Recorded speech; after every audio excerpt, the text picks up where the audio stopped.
You're watching Fox 17 News This Morning, your Code Red station. Well, now on Fox 17 News This Morning, a Gallatin city councilwoman resigned after she says one of her colleagues bullied her. We've got the new plans to fill her empty seat. And we are off to a little bit of a foggy start this morning. That's going to lift a little bit later on in the morning. Not going to have to deal with that for a whole lot longer, but it's also just going to stay hot. I'll have those details coming up for you in just a bit. After weeks of scorching temperatures, city organizations are stepping up to provide air conditioning for those in need. I'll have more coming up in just a moment. All right, thank you so much, and thank you for joining us here on Fox 17 News this morning, just after 4 a.m. here on this Monday. My name is Justin McFarland. Let's get started in Humphreys County. That's where one person has died, and authorities are investigating. This is after a car crash that happened on Saturday night on I-40 near the Humphreys-Hickman County line. Now, these photos are coming to us from the Humphreys County Sheriff's Office. At this point, we're still working to learn more about just how bad this crash was. The county sheriff's office has released a statement on their Facebook page saying, quote, thoughts and prayers to all those affected in that tragic incident that occurred. We will continue to update you as more information becomes available about this crash. We also have an update this morning as we are following up on a story that we previously told you about a Gallatin City Councilwoman who was forced to quit her job, she says, after she was bullied. Now, just a few weeks ago, the Gallatin City Councilwoman, Eileen George, unexpectedly resigned from the council after accusing another council member of bullying her, along with his supporters, forcing her to step down. Now, looking ahead to Tuesday, the Gallatin City Council is set to host a special meeting to vote on her replacement. If you would like to read more about this story and all the responses from her peers, you can go to our website, fox17.com, and search Councilwoman Resigns in the search box. You can read all of our details there. In the meantime, let's get to Brent Luna in for Greg this morning. Yeah, Justin, off to a little bit of a foggy start for some areas across parts of Middle Tennessee early this morning. Here's your live look over Broadway. Not really seeing much of that fog right there, at least on that Broadway camera. The thicker fog is a little bit further to the east. I'll show you that map here in just a second. We're at 73 degrees right here in Nashville, and the rain moved through last night. Not really seeing much of that right now. There is just a little bit of a mist going on across parts of Middle Tennessee, and that is it. We're not really going to have to deal with much rain at all as we go through the rest of today. Here's the visibility map right here, though, and the thickest fog is up here kind of around the McMinnville, Sparta, Cookeville, Clarksville area. Visibility right now in McMinnville, 0 miles, so some pretty thick fog over there, and that's where the heaviest of that is. As you go a little bit further to the east, not quite as thick. And here's the prediction on what it's going to do throughout the rest of the morning hours. Staying pretty thick over there around the plateau, and then just some more patchy fog a little bit west of Interstate 65. We're going to see this fog stick around with us in some of these areas until about 7 o'clock or so this morning, and then beyond that, I think that fog is going to lift. Not really going to have to deal with that for a whole lot longer after that. Current temperatures there in the 70s right now, but as we hit this afternoon, we'll have high temperatures going to the lower 90s. Should be in the upper 90s on Tuesday, 95 on Wednesday, and that's the best day that we see for any showers and thunderstorms. Steer clear traffic this morning. Let's take a look at what we're dealing with out in I-40. This is at Donaldson Pike out near the airport. Things moving along just fine. We know that Mondays can be an especially busy day at the airport, along with, of course, just about every day. Thursday through Monday really can be a very busy day, packed day at the airport. A lot of folks are jumping off of the exit, but right now we're accident free for you this morning so far. We're going to continue to follow things out on the road, live and local with you through 9. Well, heat is going to be a big topic, not just this morning, but all week long. Having access to air conditioner can be crucial during this heat wave, and there are multiple city organizations making sure that people do have that access. Fox 17 News' Madeline Nolan live this morning from the Office of Homelessness Services with some of the details about how people can get that AC.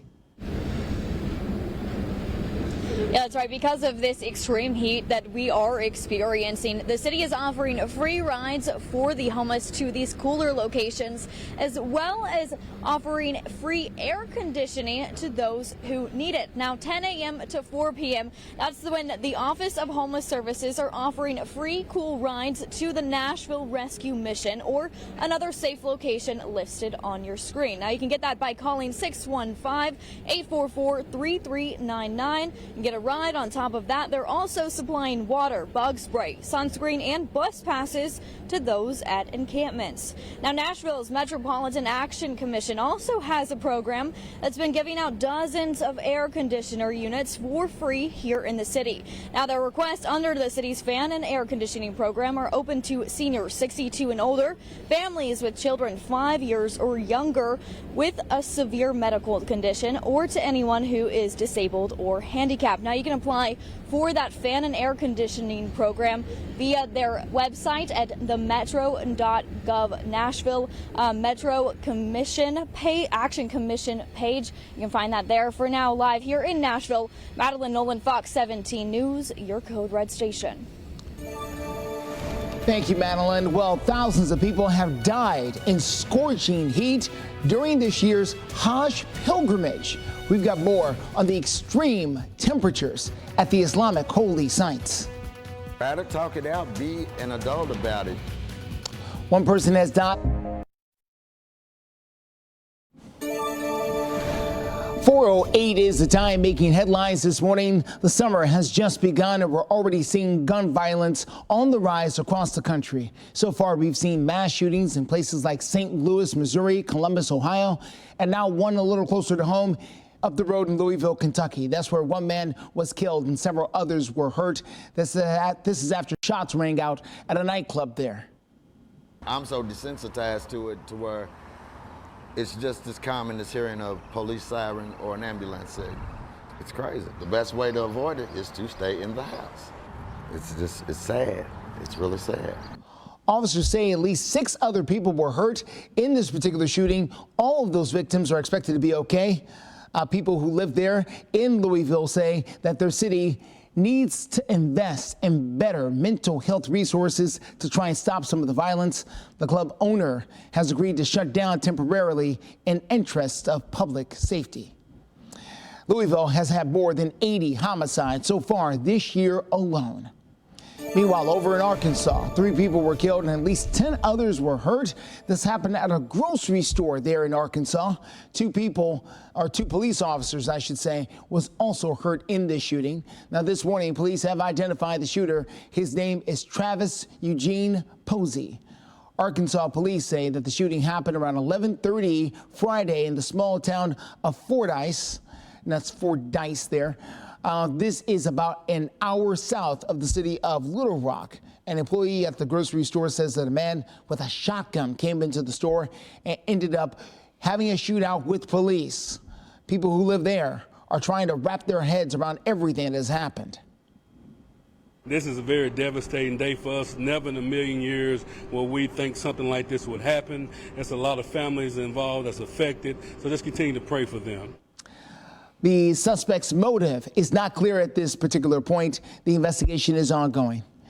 Well, to keep you in the know about things happening in your local community, you can get that delivered right to your inbox by signing up for our daily newsletter. You can do so by going to our homepage, fox17.com. International news this morning as more than 13,000 people have died.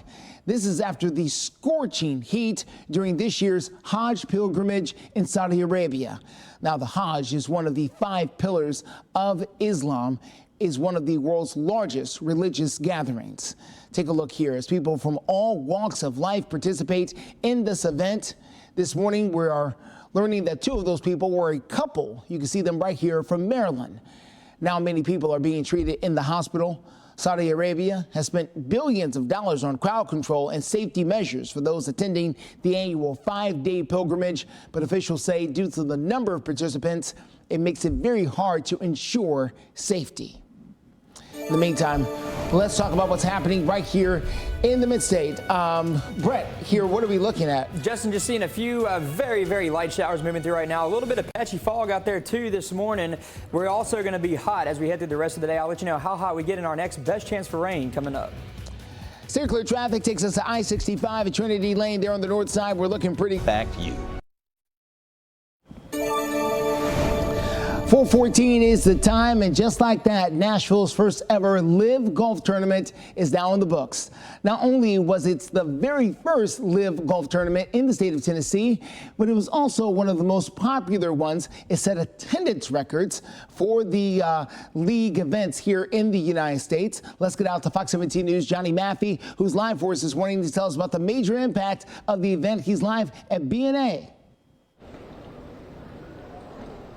Good morning, Justin. That's right. We're live here in front of the terminals, in front of the gates, and LIV Golf officials tell me they broke that U.S. attendance record, like you mentioned, with tens of thousands of people hitting College Grove over the weekend. And so things are going smooth so far. There were record crowds on Saturday and Sunday as well.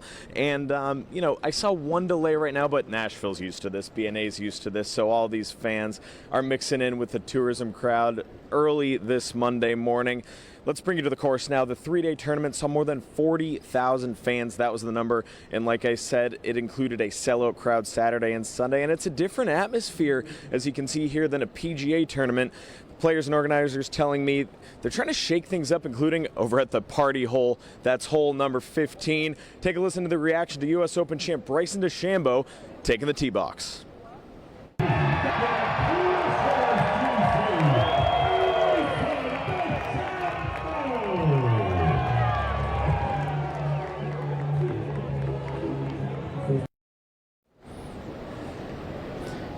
So you could just hear the roar there. Now, Bryson did not win over the weekend, but he had a good performance. We'll talk about more of the results and hear from the winner, Terrell Hatton, coming up at 4:30. Live this morning at B&A. I'm Johnny Maffey, Fox 17 News, your Code Red station. Boy, it looked like a real party out there. All right, Johnny, thank you so much. Well, the rain has cleared and the winds have calmed down, but Tropical Storm Alberto left a flood of water across many communities in Texas and in Mexico. Now, Alberto made landfall near the eastern Mexico city of Talpinco. That happened Thursday, had maximum sustained winds of 45 miles per hour. The storms are responsible for at least 4 deaths so far. Came here to have fun for vacation, but we can't have fun because there's a lot of water everywhere and our plans didn't go as how we planned it. Well, cleanup efforts continue this morning.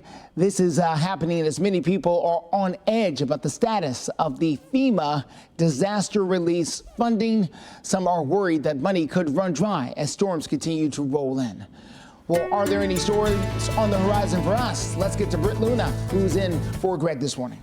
And you know, we just have to wait a little bit longer for our better storm chance. I think we're going to see that come on Wednesday. Until then, though, we're looking at pretty dry conditions. We do have just we'll call it a very light mist out there in some areas right now. Some patchy fog, too. 73 right here in Nashville. Overall, though, mostly clear. And that's how we're going to stay through the rest of today. But we do have a little bit of that patchy fog depending on where you're at. We had some of those showers move through yesterday afternoon and evening, so it brought in the moisture. Those have since moved out. But because of that, it is leading to that fog across parts of Middle Tennessee and southern Kentucky. The thickest of the fog right now is out here around the plateau. So as we go through the rest of the day, those clouds the few clouds that we do have, those will clear on out of here. And then we're looking at sunshine through the rest of the morning on into the afternoon hours. Overall, shaping up to be a really nice day for you. High temperatures should be around the lower 90s, so not too far away from normal, just a couple degrees above normal for this time of year. Tuesday morning, we start out dry. We're going to stay dry through the rest of Tuesday morning and through most of the afternoon. This is 5 o'clock right here. Some of those showers try to move in closer to the Tennessee River. Southern Kentucky might see some of those too,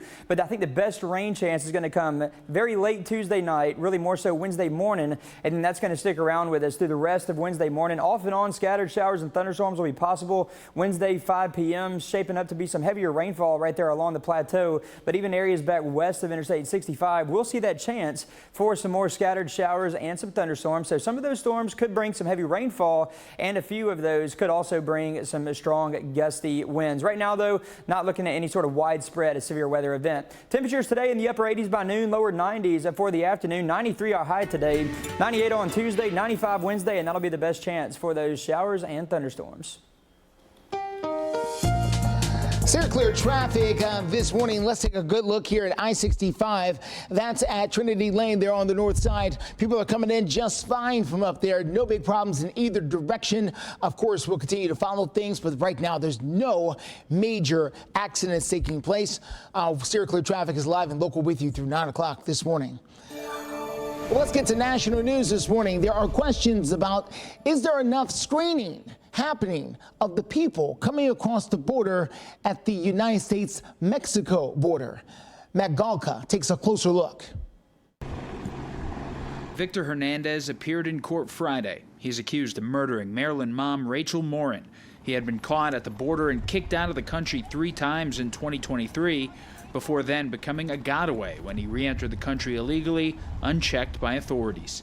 Harford County, Maryland sheriff has been railing against what he calls a broken border system. There are people being allowed to, unchallenged, to come into this country because we haven't secured the border, who are allowed to come into the country not to make a better life for themselves or for their family, but they're coming here to do evil deeds. In New York, Christian Giovanni Ingalandi, accused of raping a 13-year-old girl, was spotted and caught by neighbors. He had reportedly been in the country awaiting a court date and was later ordered to be deported, but never was.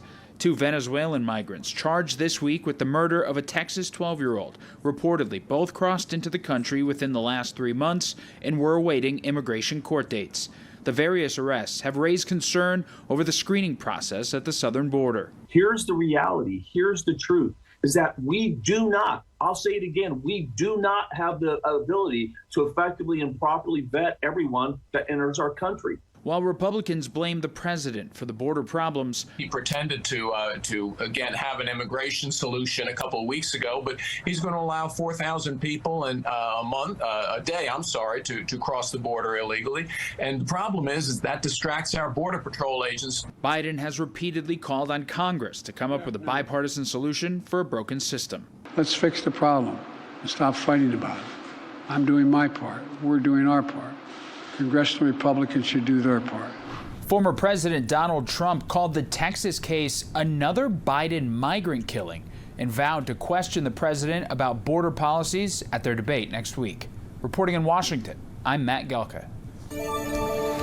That debate, of course, happening later this week down in Atlanta.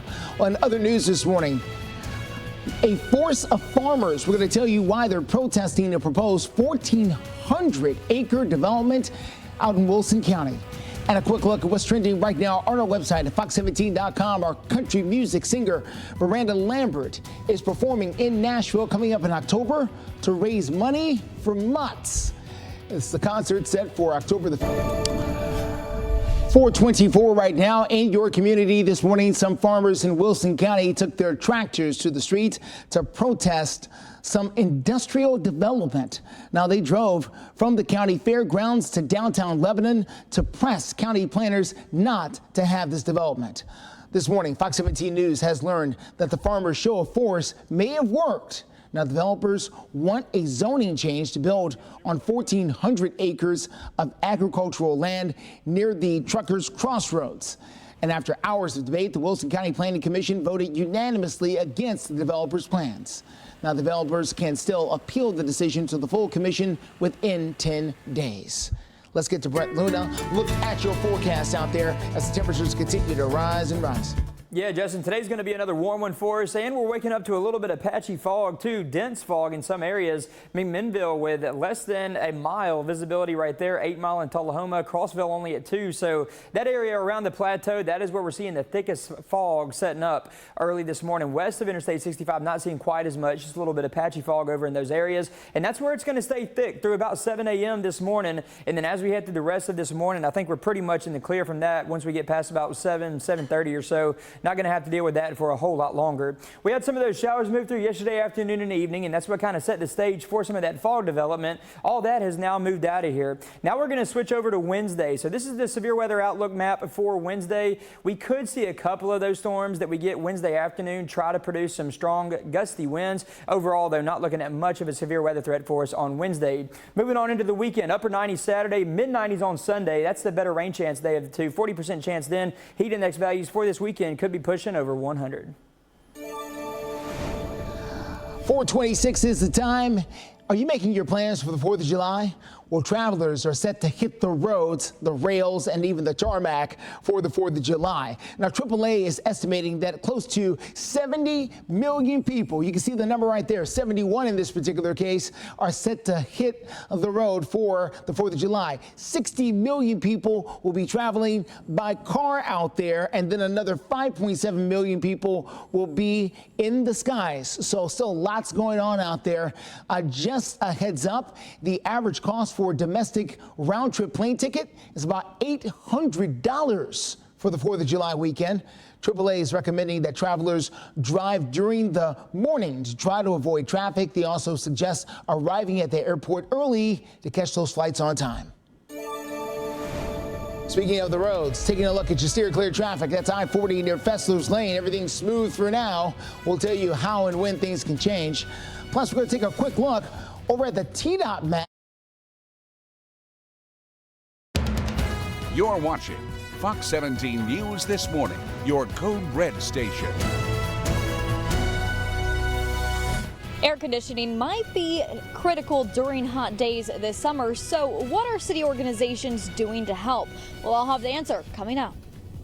Today's shaping up to be a pretty good day for us. Off to a little bit of a patchy fog start for some areas. Not seeing any right there on that camera. I'll show you when the best rain chance is looking like this week coming up here in just a bit.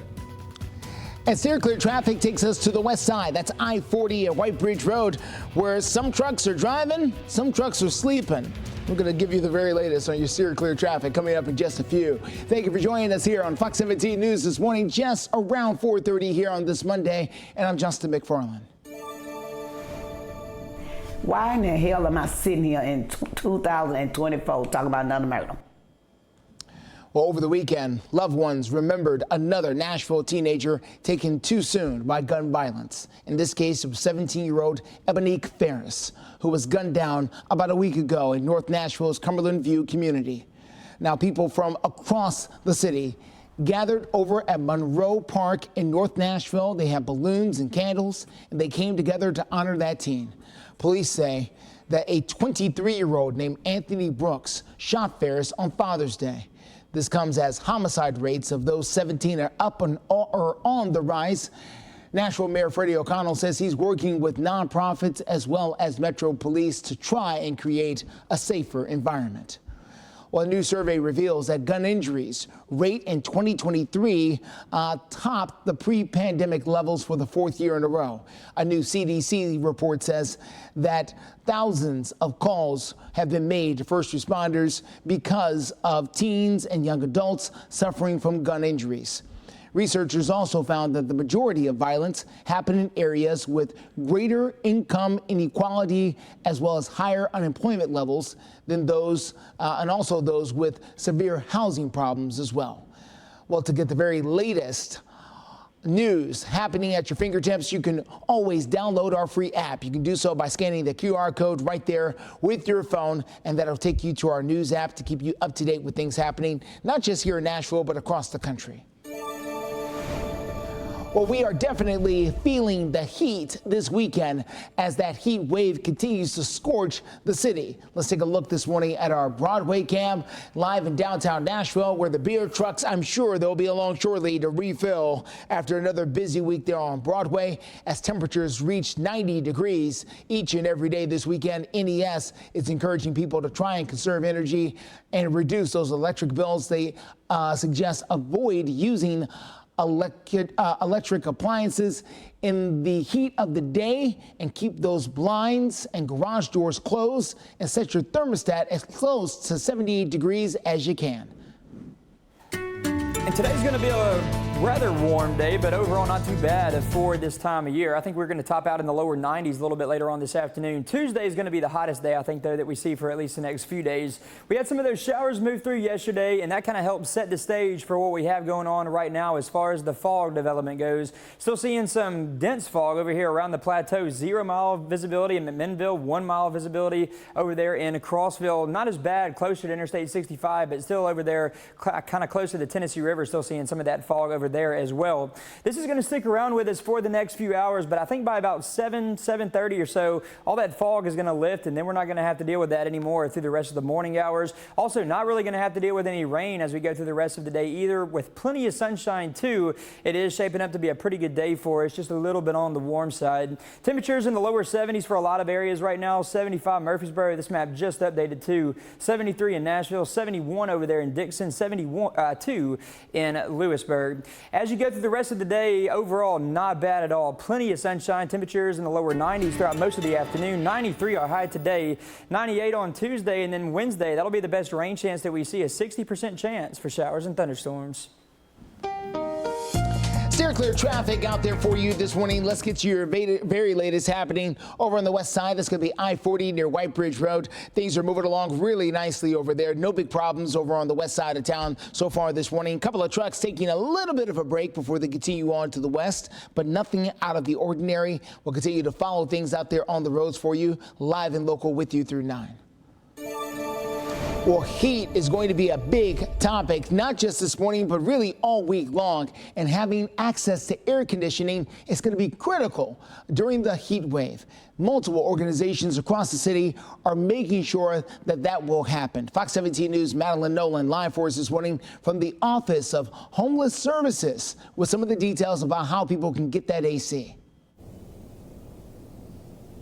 Yeah, that's right. Because of this extreme heat that we are experiencing, Justin, the city is offering a few rides for homeless people to get to these cool locations, as well as free air conditioning units to those in need. Now, from 10 a.m. to 4 p.m., the Office of Homeless Services are offering free rides to Nashville Rescue Mission or another safe, cool location listed on your screen. Now, you can get there by calling 615-844-3399. You can get a ride. On top of that, they're also supplying water, bug spray, sunscreen, and bus passes to those at encampments.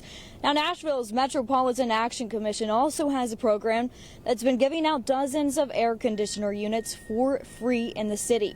Their requests under the city's fan and air conditioning program are open to seniors 62 and older, families with children 5 years old or younger with a severe medical condition, or to anyone who is disabled or handicapped. Now, you can apply for that fan and air conditioning program through the Metro Action Commission, and you can get there by going to the Nashville.gov's website. For now, live here in Nashville, Madeline Nolan, Fox 17 News, your Code Red station.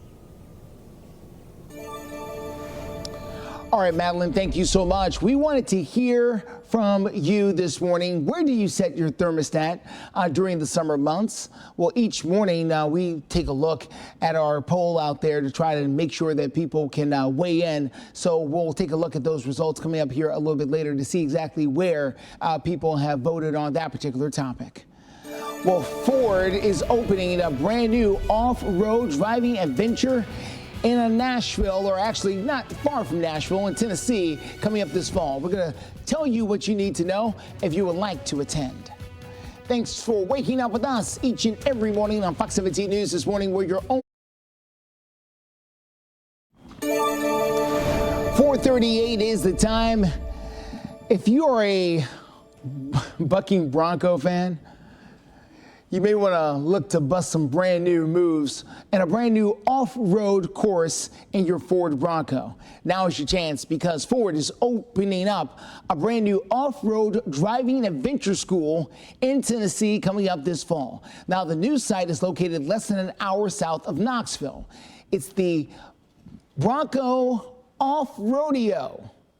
It's a course that is set up for Ford Bronco enthusiasts to learn to really drive their Ford Bronco in off-road settings. Now, you can buy a 4-hour package with guided instructions and get the full use of your Ford Bronco in the process.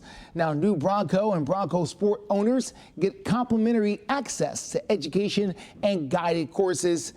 It's the 5th school that Ford has opened up to diverse terrain in other parts of the country. There are other schools in places like Las Vegas, as well as Utah and New Hampshire. They'll spread themselves around. Come on.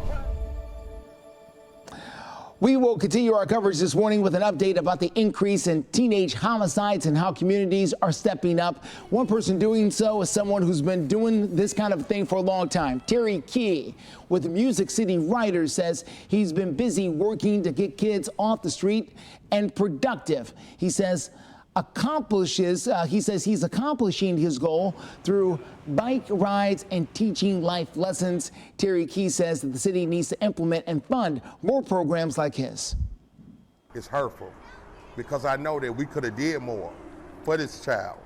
I know that leaders should get behind people like us, behind people that got programs like us, to get behind us and support us, because we're the ones who touching these kids right here. We're the ones got to listen to them. We're the ones got to watch them grow up.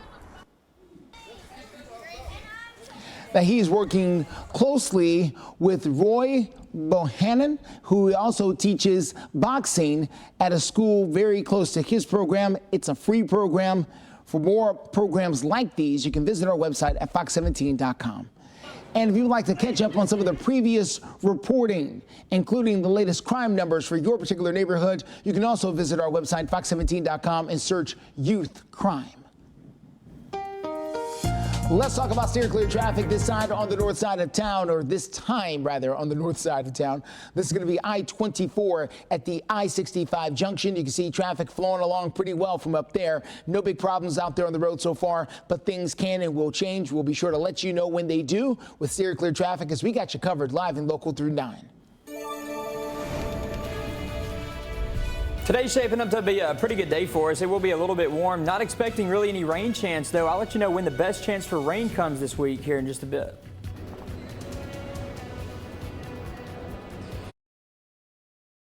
.443 is the time. Well, good morning. As we take a look out there, we want to tell you about something that is coming to the Mid-State here very, very soon. And that is a brand new Whataburger location.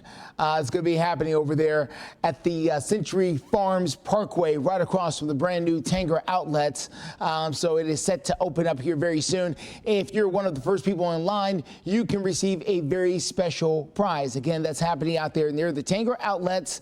The brand new Whataburger set to open up here, I believe later today, Yeah, later today. So if you're one of those first people in line, you can get a free prize. Heads up. Live Golf, the young league competing with the PGA Tour, wrapping up his very first tournament in Nashville over the weekend, and it did draw some big numbers. Fans came out in droves to College Grove, and now it is time for a lot of folks to head out. Fox 17 News' Johnny Maffey live for us this morning over at Nashville International Airport, otherwise known as BNA, with the very latest on that travel. Hey Justin, so things are going pretty smooth here, but a handful of delays as the morning rush, everyone getting out of here, not just the Live fans, but the tourists that are flying back home after what was a hot weekend, but also a busy weekend.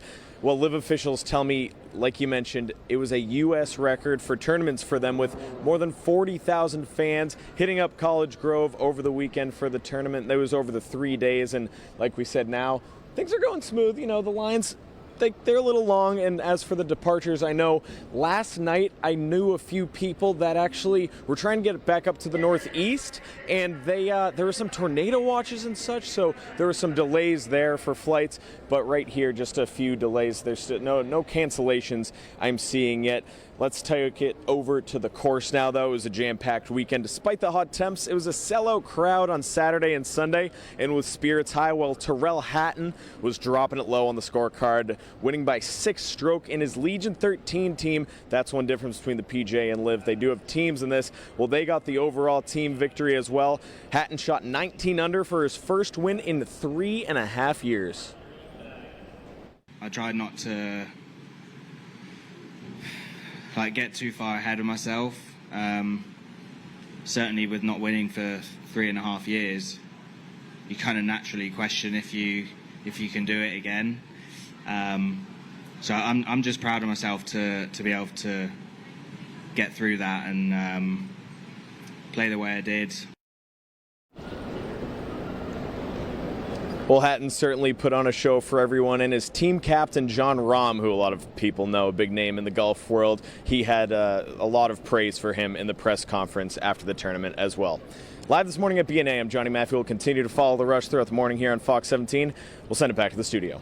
All right, Johnny, thank you so much, good sir. Let's talk about your forecast out there. As Brent Loon is standing by in for Greg, we want to know, how hot is it going to get here, man? I mean, that's the real key question with the weather right now. You know, we're going to have some days that we go to the upper 90s. I think later on this weekend. Upper 90s? Upper 90s, yeah. So it's going to be kind of hot. Today's not going to be too bad, though. Lower 90s. I'll take that. I like the high heat, high humidity, though. People call me crazy, but if you do like the high heat and high humidity, there are definitely some days for you coming up this week and for the weekend, too. There's a live look over Broadway. Very calm to start it out early this morning. 4:47 our current time. 73 degrees our current temperature right here in Nashville. Just a very light mist possible for a couple locations here in Middle Tennessee and Southern Kentucky. Overall, though, it is going to stay dry as we go through the rest of the day. Future track not able to pick up on any rainfall through the rest of this morning on into the afternoon hours. So a dry and sunny day for us today. Again, not all that bad compared to where we're normally at for this time of year. Typically, we're in the lower 90s, and that's exactly where we're going to be a little bit later on this afternoon. Tomorrow, though, is going to be a few degrees warmer.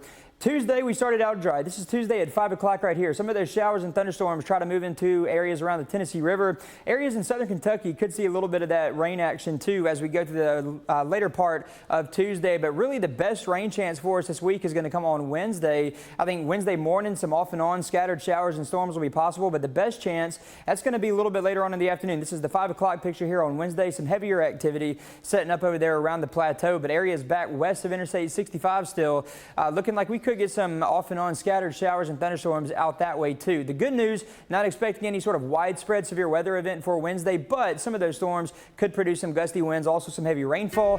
Tuesday's the hottest day for us, 98, 95 on Wednesday, back down to the lower 90s Thursday. Steer clear traffic at 449. A quick look here at I-24. This is going to be very close to the Hickory Hollow Parkway area out there in the Antioch area, very close to Tanger Outlets. We're doing just fine out there this morning so far. No big problems in either direction. No accidents out there holding you up. We'll be sure to let you know what we find as we continue on live and local through 9.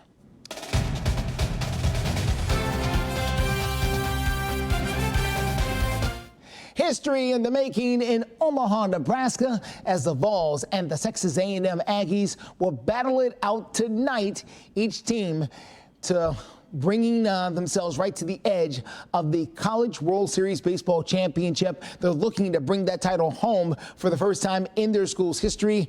Now, after getting smacked with a 9-5 upset on Saturday, the Vols flipped Game 2 with some home run action. Let's take you to Omaha. First, the Aggies got on the board with some big action there, but then the Vols struck back with major strikeouts there by being there with the strikeouts. Then the offense broke out in the 7th inning. That is Dylan Dreiling over the right field fence to make it 1-1. Then next up, Cal Starks puts it way over the left field fence for 2 more runs. That'll make it 4-1 Volunteers, and that would be all there would be to it. Vols win at 4-1 over the Aggies. After the game, here's what Coach Batallo had to say. I just felt like we were more true to who we were today in pregame, in the dugout, during the game. And again, it's easy to say that because we end up doing okay on the scoreboard. But I'd rather go into battle with that group the way they showed up today and hope they do the same tomorrow. Well, we shall see. Coming up tonight in Omaha, Nebraska, it is winner take all game 3. First pitch is set for 6 p.m. No matter who wins, a first-time national champion will be crowned. Obviously, I think the people in this studio pulling for the Volunteers. Let's see if they can get it done. In other sports news, an ugly day for the NASCAR Cup Series in New Hampshire at the New Hampshire Motor Speedway. It was a big mess there early on, but then eventually the green flag did drop. Drivers had to wait about 2 hours for a rain delay, but in the end, Tyler Reddick held the lead before the red flag came in for more rain. When it resumed, Christopher Bell made the move, cruising past Josh Berry and Chase Briscoe for the win. The victory makes Bell gets Bell the 3rd victory of the season. Also won the Xfinity Series the night before, sweeping the entire New Hampshire weekend. Up next, NASCAR comes to Nashville for the Ally 400 next Sunday. Let's talk about the WNBA, as tickets for the Las Vegas Aces are a coveted item right now. The 2-time WNBA champions have sold out all of their regular season home games. That's a first for women's pro basketball in the franchise history. 2 games are scheduled for the T-Mobile Arena, where they will tip off against Caitlin Clark and the Indiana Fever, and 18 other home games will take place there at the Michelob Ultra Arena in Vegas. Check out this story. 38 dogs get rescued from a lake in Mississippi. 2 friends met up for the day right there at the Lake Grenada. When they were heard barking and then spotted dozens of dogs who were stuck in the water, 38 of them. The dogs were reportedly part of an annual fox run in the area and became disoriented in the lake while chasing an animal, spending what rescuers estimate to be at least about an hour just treading water. It took men a few trips to rescue all 38 of those dogs. Wow. Well, coming up, Pride Weekend brought out thousands for downtown celebrations, not just in Nashville, but across the country. We're going to tell you what other events could be coming soon. Also still ahead, excessive heat across many parts of the mid-state are causing people to crank up that AC. We're going to tell you what the magic number is for your thermostat, according to utility authorities, that you'll want to take a look for. And we're asking you, of course, what do you set your thermostat at in the summer months? A lot of you say today.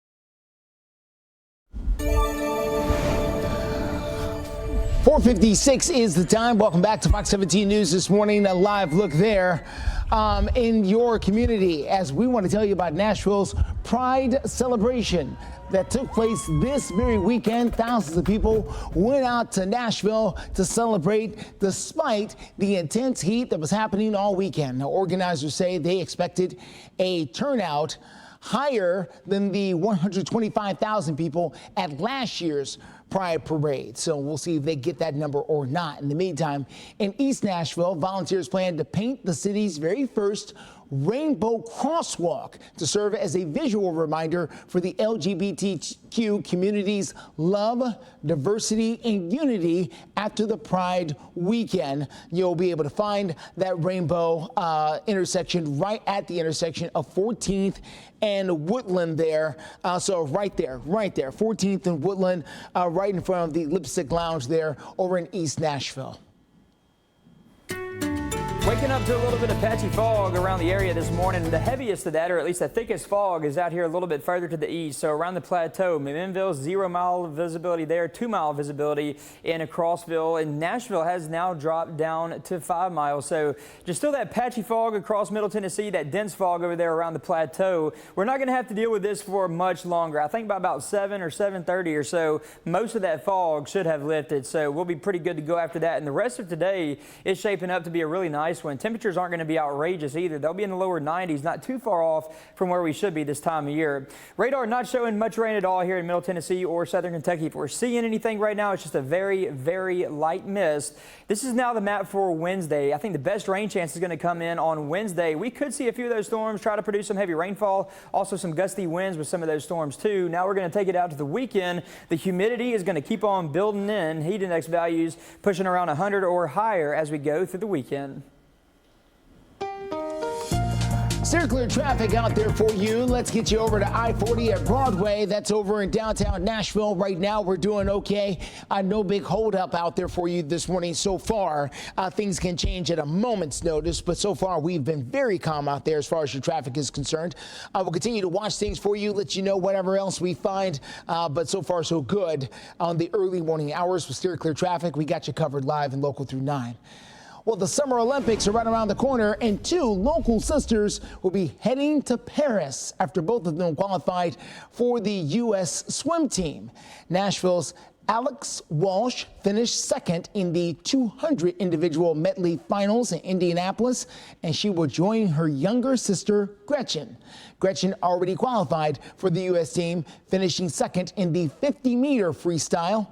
She had already set a world record in the 200-meter butterfly semifinals before winning the trials. Alex says it means the world to both her sister, to both of them to be Olympians. She also says she's happy that the sisters can go to Paris to compete together. So congratulations out there to the Walsh sisters and good luck over in Paris. Summer heat is at extreme levels, and medical professionals are now warning people about false information being shared online. Imagine that, false information being shared on social media. Health experts are concerned due to the rise of social media influencers sharing unreliable medical information. In one video, a TikTok influencer who said people should not wear sunscreen was liked 36 million times. Question, was that person a doctor, dermatologist perhaps? No, they weren't. Then why are you listening? Okay. TikTok had a message seen by millions of people who spent more time in the sun are likely to get sunburn. The Center for Disease Control and Prevention, they have a lot of doctors who work there. They say that around 10% of the men and 30% of the women under the age of 30 properly use sunscreen, okay? So note to self, TikTok, medical advice, unless you're getting it from a doctor, maybe not the best idea in the world. 5 o'clock hour starts right now. You're watching Fox 17 News This Morning, your Code Red station. Today's shaping up to be a pretty nice day for us. We are going to be a little bit warm today. I think the higher heat, though, is going to come Tuesday. Also coming up, we'll talk about when the best rain chance is for this week here in just a bit. After weeks of scorching temperatures, city organizations are stepping up to provide air conditioning for those in need. I'll have more coming up in just a moment.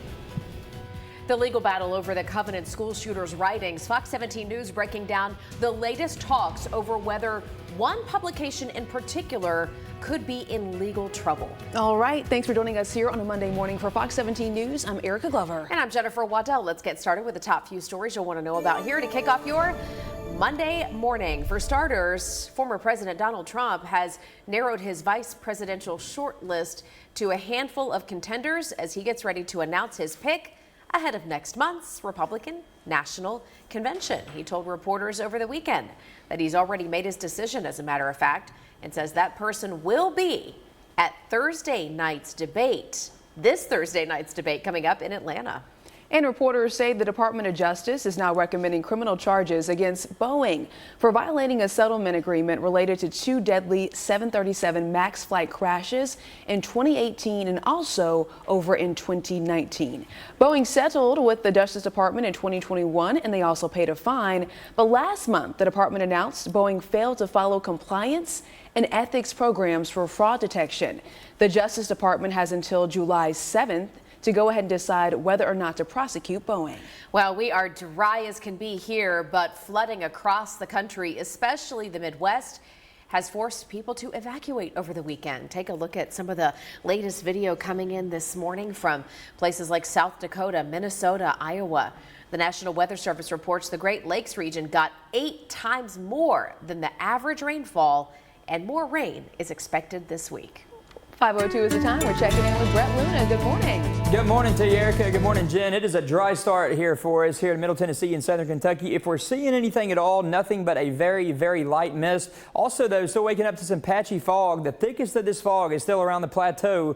0-mile visibility in McMinnville, 2-mile visibility right there in Crossville. Nashville, we have now dropped down to 5-mile visibility. So we're going to have to deal with that for a little bit longer, for really a few more hours. By about 7 or 7:30, though, I think really most of that fog should have cleared on out of here. So not going to have to deal with that for much longer. And then the rest of the day is still shaping up to be a really nice day for us. We're starting out this morning with temperatures in the low to mid 70s for most spots. We do have a couple upper 60s, 68 McMinnville. Same goes for Crossville. 72 the current temperature in Columbia. 73 right here in Nashville. Later on this afternoon, we are going to warm up, but really not all that bad compared to how we have been lately. 88 by noon, 91 your temperature by 5 o'clock. And then the high today, 93, plenty of sunshine. Upper 90s Tuesday, a 60% chance for showers and thunderstorms on Wednesday. Brett, thank you. Well, during all of this heat, having access to air conditioning is critical, I should say. A lot of folks need a way to go ahead and cool off. And Fox 17 News reporter Madeline Nola joining us live this morning from the Office of Homeless Services with more on city groups that are working to make sure these families can stay cool. That's exactly right. Because of this extreme heat that we are experiencing, the city is offering free rides to the homeless to cool locations, as well as free air conditioning units to those in need. Now, from 10 a.m. to 4 p.m., the Office of Homeless Services are offering free cool rides to the Nashville Rescue Mission or another safe, cool location listed on your screen. By calling 615-844-3399, you can get a ride. And on top of that, they're also supplying water, bug spray, sunscreen, and bus passes to those at encampments. Nashville's Metropolitan Action Commission also has a program that's been giving out dozens of air conditioner units for free here in the city. The requests under the city's fan and air conditioning program are open to seniors 62 and older, families with children 5 years or old or younger with a severe medical condition, or to anyone who is disabled or handicapped. Now, you can apply for the fan and air conditioning program through the Metro Action Commission, which is found on Nashville.gov's website. For now, here live in Nashville, Madeline Nolan, Fox 17 News, your Code Red station. Madeline, thank you. 5:05 is the time, so we are going to do a quick check of your steer clear traffic and take you out to Antioch. This is I-24 over at Harding Place. Right here on the screen, you can see for yourself, we are not seeing any kind of issues. Not a lot of folks who are out there on the highway as of right now, but that quickly changes. So we'll continue sharing all of your steer clear traffic updates throughout 9 o'clock. Continuing coverage now as we hear from an attorney regarding the Covenant shooters' writings and the leaks of those documents. A First Amendment attorney talking about it. The Tennessee Star is a publication that has been publishing some of the contents of those leaked writings, and now Chancellor Lachey Miles is looking at the possibility of court violations. And we do understand the Chancellor's orders received pushback from the attorney for the Tennessee Star, who says he does not want reporters going to jail for doing lawful reporting. George Freeman is the executive director of the Media Law Resource Center, which supports media lawyers. Let's go ahead and listen to what he had to say. I think the two actions you're talking about are really unconnected. In other words, the government can't stop the paper from publishing what they got as long as they didn't get it illegally, meaning they didn't steal it. Well, the chancellor says that she will issue a new order, but has not given a time frame as to when that's going to happen. More than 1,000 people have died due to the scorching heat internationally. We'll have updates from holy sites in minutes. I thought it was fireworks, and I came around to the stop sign right here, and making headlines this Monday morning. The summer is just starting, and we're already hearing from local leaders who are pointing to an increase in violence. And so far, we have told you about shootings in St. Louis, Missouri, Columbus, Ohio, and now Louisville. That's where one man was killed and several others were injured after shots rang out at a nightclub. I'm so desensitized to it to where it's just as common as hearing a police siren or an ambulance signal. It's crazy. The best way to avoid it is to stay in the house. it's sad. It's really sad. Well, officers say this shooting injured 6 other people. All of those victims, though, we understand this morning, are expected to be okay. That's a good news update. Local leaders, though, say that the city needs to invest in better mental health resources to stop all of this violence. The club owner, meanwhile, has agreed to temporarily shut down in the interest, he says, of public safety. And now Louisville has had more than 80 homicides so far this year. Yeah, and unfortunately this morning we have continuing coverage of crime sprees. This one in Arkansas, where 3 people have now died. 2 officers are hurt, 10 others as well, in a shooting at a grocery store there. This morning, we do know that police have identified the shooter, though. His name is Travis Posey. Arkansas State Police say the shooting happened around 11:30 in the morning Friday in the small town of Fordyce. This is about an hour south of Little Rock. An employee at that grocery store said a man with a shotgun came into the store and ended up in a shootout with police. Neighbors are trying to wrap their head around everything that happened. This is a very devastating day for us. Never in a million years will we think something like this would happen. There's a lot of families involved that's affected, so just continue to pray for them. Still working to find out the motive for this shooting. The investigation, though, continues. Now to international headlines this morning. We are now knowing that more than 1,300 people have died from the scorching heat during this year's Hajj pilgrimage. It happens over in Saudi Arabia. The Hajj is one of the 5 pillars of Islam. It's also one of the world's largest religious gatherings. We do have some video to show you, though. People from all walks of life participate in this event. This morning, we now are learning that 2 of those people were a couple from Maryland. And now there are others who are being treated in the hospital. Saudi Arabia has spent billions of dollars on crowd control and safety measures for those attending the annual 5-day pilgrimage. But there are leaders that say because of the number of participants, it really makes it difficult to ensure their safety. And today's still shaping up to be a pretty good one. Not looking at really any rain chance. Plenty of sunshine. We are going to stay warm. Tuesday's going to be hotter. And then Wednesday, we're looking at a chance for showers and storms. I'll show you when you can expect that coming up. Steer clear traffic right now at 512. Looking good here on your morning drive. This is I-24 at Haywood Lane. Checking TDOT right now. Currently crash free. So if you're an early bird and you like to get up. Good morning. Happy Monday. Hope your day is off to a fantastic start. We got a live look on Lower Broadway where everything's getting cleaned up, and well, we can see a few folks out walking through the crosswalk there. Hey, if you've not been to downtown, in the last little bit here, we have these new pedestrian crosswalks at the major intersections. They're X's, so you can cross diagonally, and that's what they were doing right there. Always a lot happening here in Nashville. We'll keep you posted on all the comings and goings live through 9 a.m.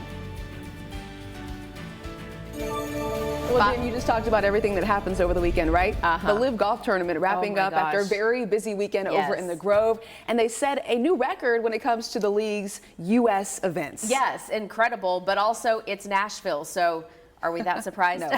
Everything booms in Nashville. To get the latest on the updates, though, how things panned out and maybe what we're looking ahead to toward the future, we have Fox 17 News reporter Johnny Maffey joining us live this morning. Good morning, Jen and Erica. That's right. I'm not surprised that Nashville set another attendance record. The Live officials said tens of thousands of people hit the College Grove over the 3-day tournament, and there were some sellout crowds. And so now, like B&A's used to, well, everyone's trying to get out safe and sound, and things are looking pretty smooth right now. I was counting about 5 or so delays. They're not too long. The longest one just over an hour or so coming out this morning. I know there were some flight troubles last night with people trying to get back to the Northeast with some tornado watches, which is rare in that part of the country. Now, so like I mentioned, they're all trying to get out. Well, let's take you to the course now. The 3-day tournament saw more than 40,000 fans, which included a sellout crowd Saturday and Sunday, and it's a different atmosphere than the usual PGA tournaments most golf fans are used to. The players and organizers tell me they're trying to shake things up, including at the party hole. That was hole 15 if you ever played or been to the Grove. Take a listen to the reaction to U.S. Open champ Bryson DeChambeau taking the tee box.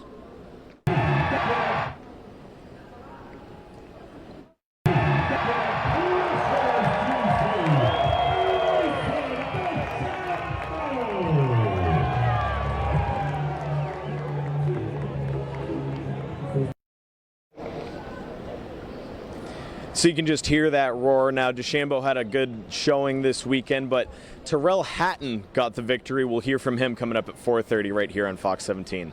Live this morning at BNA, I'm Johnny Maffey, Fox 17 News, your Code Red station. Johnny, thank you. Right now we're talking about wicked weather. The rain has cleared and the winds have calmed down, but Tropical Storm Alberto leaving a trail of floodwater across communities in Texas and also over in Mexico. Yeah, so let's get you updated here from over the weekend. Alberto making landfall near the eastern Mexico city of Tampico last Thursday. Sustained winds of 45 miles an hour. And we do know that the storm is responsible for at least 4 deaths in Mexico. Came here to have fun for vacation, but we can't have fun because there's a lot of water everywhere and our plans didn't go as how we planned it. No, not at all. Cleanup efforts continuing this Monday morning, though. It all comes as so many people are on edge about the status of FEMA's disaster relief funding. Some are now worried that the money could run dry as the storms just continue rolling in. All right, and you know, we always keep an eye on the tropics just because you never know when these systems might turn up and bring something our direction.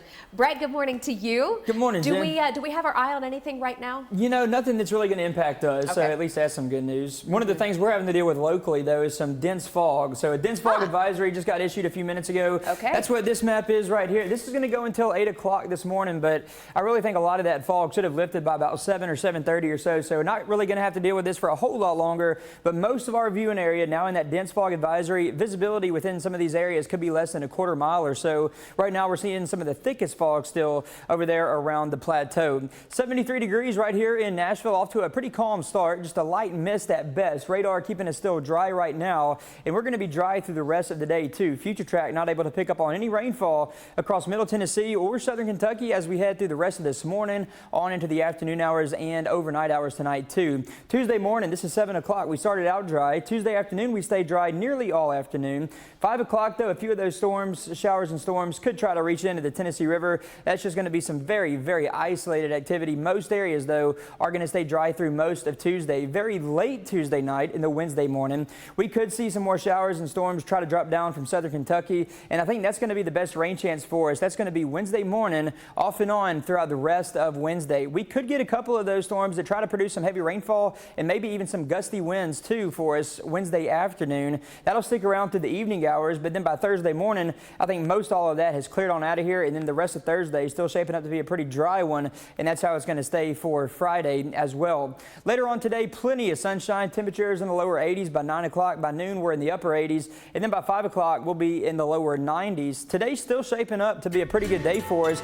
Not all that hot for where we could be this time of year. Typically, though, we're in the lower 90s, and that's where we're going to stay for today. 93 our high today, plenty of sun. Tuesday, we're at 98. It is going to be a hot one for us tomorrow. Wednesday, that'll be the best chance for rain that we get. A 60% chance for showers and thunderstorms area-wide on Wednesday. Thursday, Friday, lower 90s then. Friday, upper 90s, staying in the upper 90s on Saturday. Still clear traffic takes us out to Putnam County this morning. I've been following some of that fog out there that Brent has been talking about, and we can see some of it lightly here on, in and around the Cookeville area here. There on the square. So this is going to be that public square there in Cookeville in Putnam County again. A light fog, you can see it there in the backdrop. Overall, though, not causing big problems or visibility that we have seen on the actual roads itself. Here's I-40 at Donaldson Pike, close to the airport. We're doing pretty well over there. No major problems in that particular area either. We'll continue to follow things out there on the roads for you as we're live and local with you through 9. Right now, making headlines. If you're visiting Washington, D.C. as part of your summer plans, be prepared to deal with a lot of security. Yeah, we've got a lot going on there this summer. Law enforcement bracing for protests as a result. So let's get a quick rundown here. You can see there's new fencing up around the Supreme Court right now, anticipating several big decisions here, which we've been talking about for the last week or so, including one decision regarding former President Trump's immunity claim.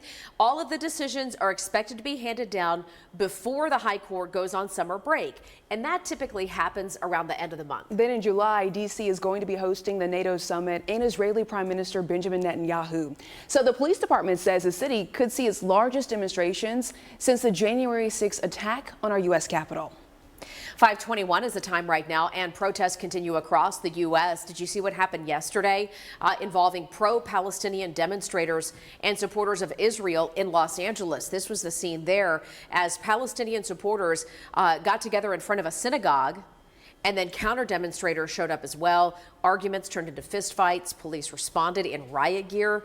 Although there are no reports of any injuries or even any arrests, the video does appear to show at least 2 pro-Palestine demonstrators being arrested. Well, over the weekend, a federal appeals court reversed aspects of a lower court ruling that would have blocked parts of Obamacare. The previous ruling would have blocked requirements that insurers cover certain preventative services at no cost. All right, so that would include things like cancer screenings and heart medications.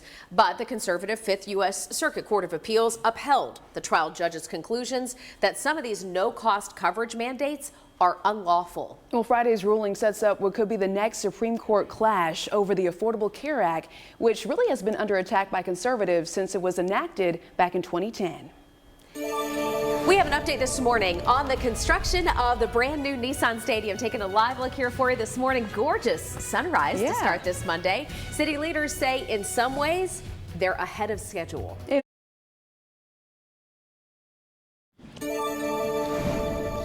5:25 is the time, and work continues on the brand new home for the Tennessee Titans. The Titans' brand new $2.2 billion dome stadium is mostly still just a giant hole in the parking lot of current Nissan Stadium. Can't even see it from this particular angle. However, that hole in the ground is still major progress, as team officials told the Metro Sports Authority that not only are things going on time, they're actually ahead of schedule in some ways. Listen.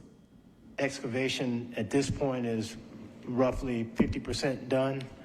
And in fact, I think beginning about a week ago or so, we have started, the pillars have started going in, piers, excuse me, have started going in, and I think we're at about 30% of those in now as well. So all of that's proceeding apace and even potentially ahead of where it was expected. Ahead of where it was expected. So the stadium is set to be finished by the spring of 2027. But the stadium is not the only thing being worked on over here. They say there's a whole neighborhood that's going to go up right here at the home of the Titans. We're going to tell you about the progress around the stadium as far as the neighborhood called the East Bank is concerned, coming up here in our 6, 7, and 8 o'clock hours. Well, we do have a dense fog advisory that is now in effect for most of the viewing area, most of Middle Tennessee included within this dense fog advisory. This is going to go until 8 o'clock this morning. We could have visibilities dropping down to about a quarter mile or so. So some pretty dense fog in some of these areas. Right now, the thickest of this is set up over here in our far eastern areas. 0 mile visibility in Tullahoma. Same goes for McMinnville. 1 mile visibility right there in Clarksville. But we're going to see this continue as we go through the next couple hours. By about 7:30 or so, though, 8 o'clock, I think most of that fog should have lifted. Not going to have to deal with that a whole lot longer. Radar still keeping us dry right now, and then by Wednesday, this is the map for Wednesday. We could see some of those storms in the afternoon try to produce some gusty winds. Overall, though, not looking at any sort of widespread severe weather event. And then as we head on into the weekend, it's just going to be a hot one for us. High heat and high humidity. Well, coming up, I-24 at Elm Road there in Rutherford County. We're dealing with some of that fog that Brett was just talking about. We're going to show you the latest ways to steer. You're watching Fox 17 News This Morning, your Code Red station. Now on Fox 17 News this Monday morning, a North Nashville family once again impacted by gun violence. How the family is honoring the life of their loved one who was shot and killed by renewing calls for change. Let's talk baseball. Oh man, what a night in the College World Series. The Vols and Texas A&M going into Game 3 today, and one of them will have their first ever College World Series win. And it is a foggy start for us here across parts of Middle Tennessee. Not really seeing it quite as much right there on that camera. I'll show you when that fog is expected to move on out of here, and also when we're looking at the best rain chance this week coming up here in just a bit. All right. Thank you so much for joining us here on a Monday morning. For Fox 17 News, I'm Erica Glover. I'm Jennifer Waddell. Glad to be here for you. Our top story this half hour takes us to Operation Crime and Justice, where loved ones are remembering another Nashville teenager shot and killed. We're talking about 17-year-old Ebonique Ferris, gunned down on Father's Day in North Nashville's Cumberland View community. Well, friends and family, they packed over in Monroe Park in North Nashville on Saturday. They had balloons in their hands and candles. They were coming together, they say, to honor the teenager. Police say that 23-year-old Anthony Brooks shot Ferris. Now, Nashville Mayor Freddie O'Connell says that he is working with nonprofits and Metro Police. He says he's trying to create a safer environment. A lot more updates to come. And having access to air conditioning is critical, especially this time of year. I mean, we have temperatures in the mid-state closing in on 100 degrees. We do have several groups working right now to make sure people have that access that they need. So with more updates, what you need to know is Fox 17 News' Madeline Nolan joining us live. She's at the Office of Homeless Services this morning. Madeline, what can you share with us? Well, just like you guys said, because of this extreme heat that we are experiencing, the city is offering free rides for the homeless to these cool shelters, as well as free air conditioning units to those in need. Now, from 10 a.m. to 4 p.m., the Office of Homeless Services are offering free cool rides to the Nashville Rescue Mission or another safe location listed on your screen. Now, calling 615-844-3399, you can get that ride. And on top of that, they're also supplying water, bug spray, sunscreen, and bus passes to those at encampments. Nashville's Metropolitan Action Commission also has a program that's been giving out dozens of air conditioner units for free here in the city. Now, their requests under the city's fan and air conditioning program are open to seniors 62 and older, families with children 5 years old or younger with severe medical conditions, or to anyone who is disabled or handicapped. Now, you can apply for that air and fan conditioning program through the Metro Action Commission, which can be found on Nashville.gov's website. For now, live here in Nashville, Madeline Nolan, Fox 17 News, your Code Red station. And it is still a foggy start for us this morning. We had those showers that moved through yesterday afternoon and yesterday evening. That helped set the stage for this fog. I'll show you that map here in just a second. Not seeing really any rain right here now, though, but obviously if you're driving through that fog, it is going to get that little mist on your windshield as you're driving through that. Dense fog advisory is now in effect for basically all of Middle Tennessee, the exception Lincoln, Moore, Franklin counties down there. But everybody else highlighted in that shade of gray, that is that dense fog advisory. That's going to run until 8 o'clock. Visibility values in those areas could drop down to about a quarter mile or so, maybe even a little bit less than that. Right now, the thickest of the fog is still over here in our eastern areas. 0 mile visibility down there in Tullahoma, right near Interstate 24, 0 in McMinnville, also up into Crossville, 5 mile visibility right here in Nashville. Current temperatures, those are in the 70s for most areas, 73. That's our current temperature right here in Nashville. As we go through the rest of the day, it is going to be a little bit of a warm one for us. Plenty of sunshine today, too. It's really shaping up to be a pretty good day for us here in Middle Tennessee and Southern Kentucky. Tuesday's hotter, high at 98, 95 on Wednesday, a 60% chance for showers and thunderstorms on Wednesday. Steer clear traffic. Let's show you some of that fog out there that some drivers are dealing with. This is going to be I-24 and Elam Road out there in Rutherford County. You can see it for yourself. This is just south of Murfreesboro. We are dealing with some of that heavy fog out there, and that area has actually gotten heavier in the last few moments here. You're seeing less and less of I-24, so heads up if you're south of Murfreesboro and other parts of the Coffee County, Rutherford County area. This could be part of your drive for sure. Other things we're watching include I-40. This is at Fester's Lane. We are dealing with an abandoned car out here in the median. Metro Police also on the scene there to try and deal with that, but no major accidents out there holding you up, just that fog over there in Rutherford County, Coffee County as well, that could get in your way. Justin, thank you. Let's talk sports headlines, specifically college baseball. And man, what a time. History in the making in Omaha. The Vols and the Texas A&M Aggies going to battle it out tonight. Each team fighting to bring home the College World Series baseball championship for the first time. All right, well, the Vols lost game 1 Saturday, and folks were surprised. Some of them were, but they came back on Sunday to win game 2, setting the stage for game 3, that is tonight. Yeah, I got to tell you, watching that game Saturday, the Vols just looked shocked. As for yesterday, Aggies get on the board in the first. Vols pitcher Drew Beam, who's from Murfreesboro, though, kept it to that 1 earned run in his 4 innings on the mound. Tennessee's offense broke through in the 7th. Dylan Dreiling hitting one over the right field fence, collecting 2 runs. runs. That makes it 2-1. And then in the next inning, Vols, Cal Stark, putting it way over left field. That's going to bring in 2 more runs. Yeah, so Vols ultimately winning game 2 of the championship series 4-1. So like we said, tonight, Omaha is going to see a winner-take-all game 3. The game is starting at 6 o'clock. Weather dependent, so you might see some delays. We'll see. Hey, speaking of delays, astronauts, including one of our own from the mid-state, stuck in space for perhaps a week longer than intended. Welcome back. 5:39 is the time. Astronauts who reached space more than 2 weeks ago on the Boeing Starliner, well, they still are not getting back to Earth. Not yet, just we gotta wait. All right, nobody's panicking, but mid-state astronaut Butch Wilmore, who is from Mount Juliet, is up there along with his crewmate Sonny Williams, and they will have to stay at the International Space Station until July at the earliest. Now, granted, it's June 24th, okay? That's really only about a week away, but they've already been in space more than a week longer than scheduled. The other delays that we've been talking about the last couple of weeks caused by problems with the Starliner's propulsion system. NASA says the Starliner would be able to get the 2 back home in an emergency. We're just going to say a little extra prayer on our end here that all goes well. Well, Monday is July 1st. Yeah, that's what I'm saying. We can hopefully wait a week. Yeah, a week away.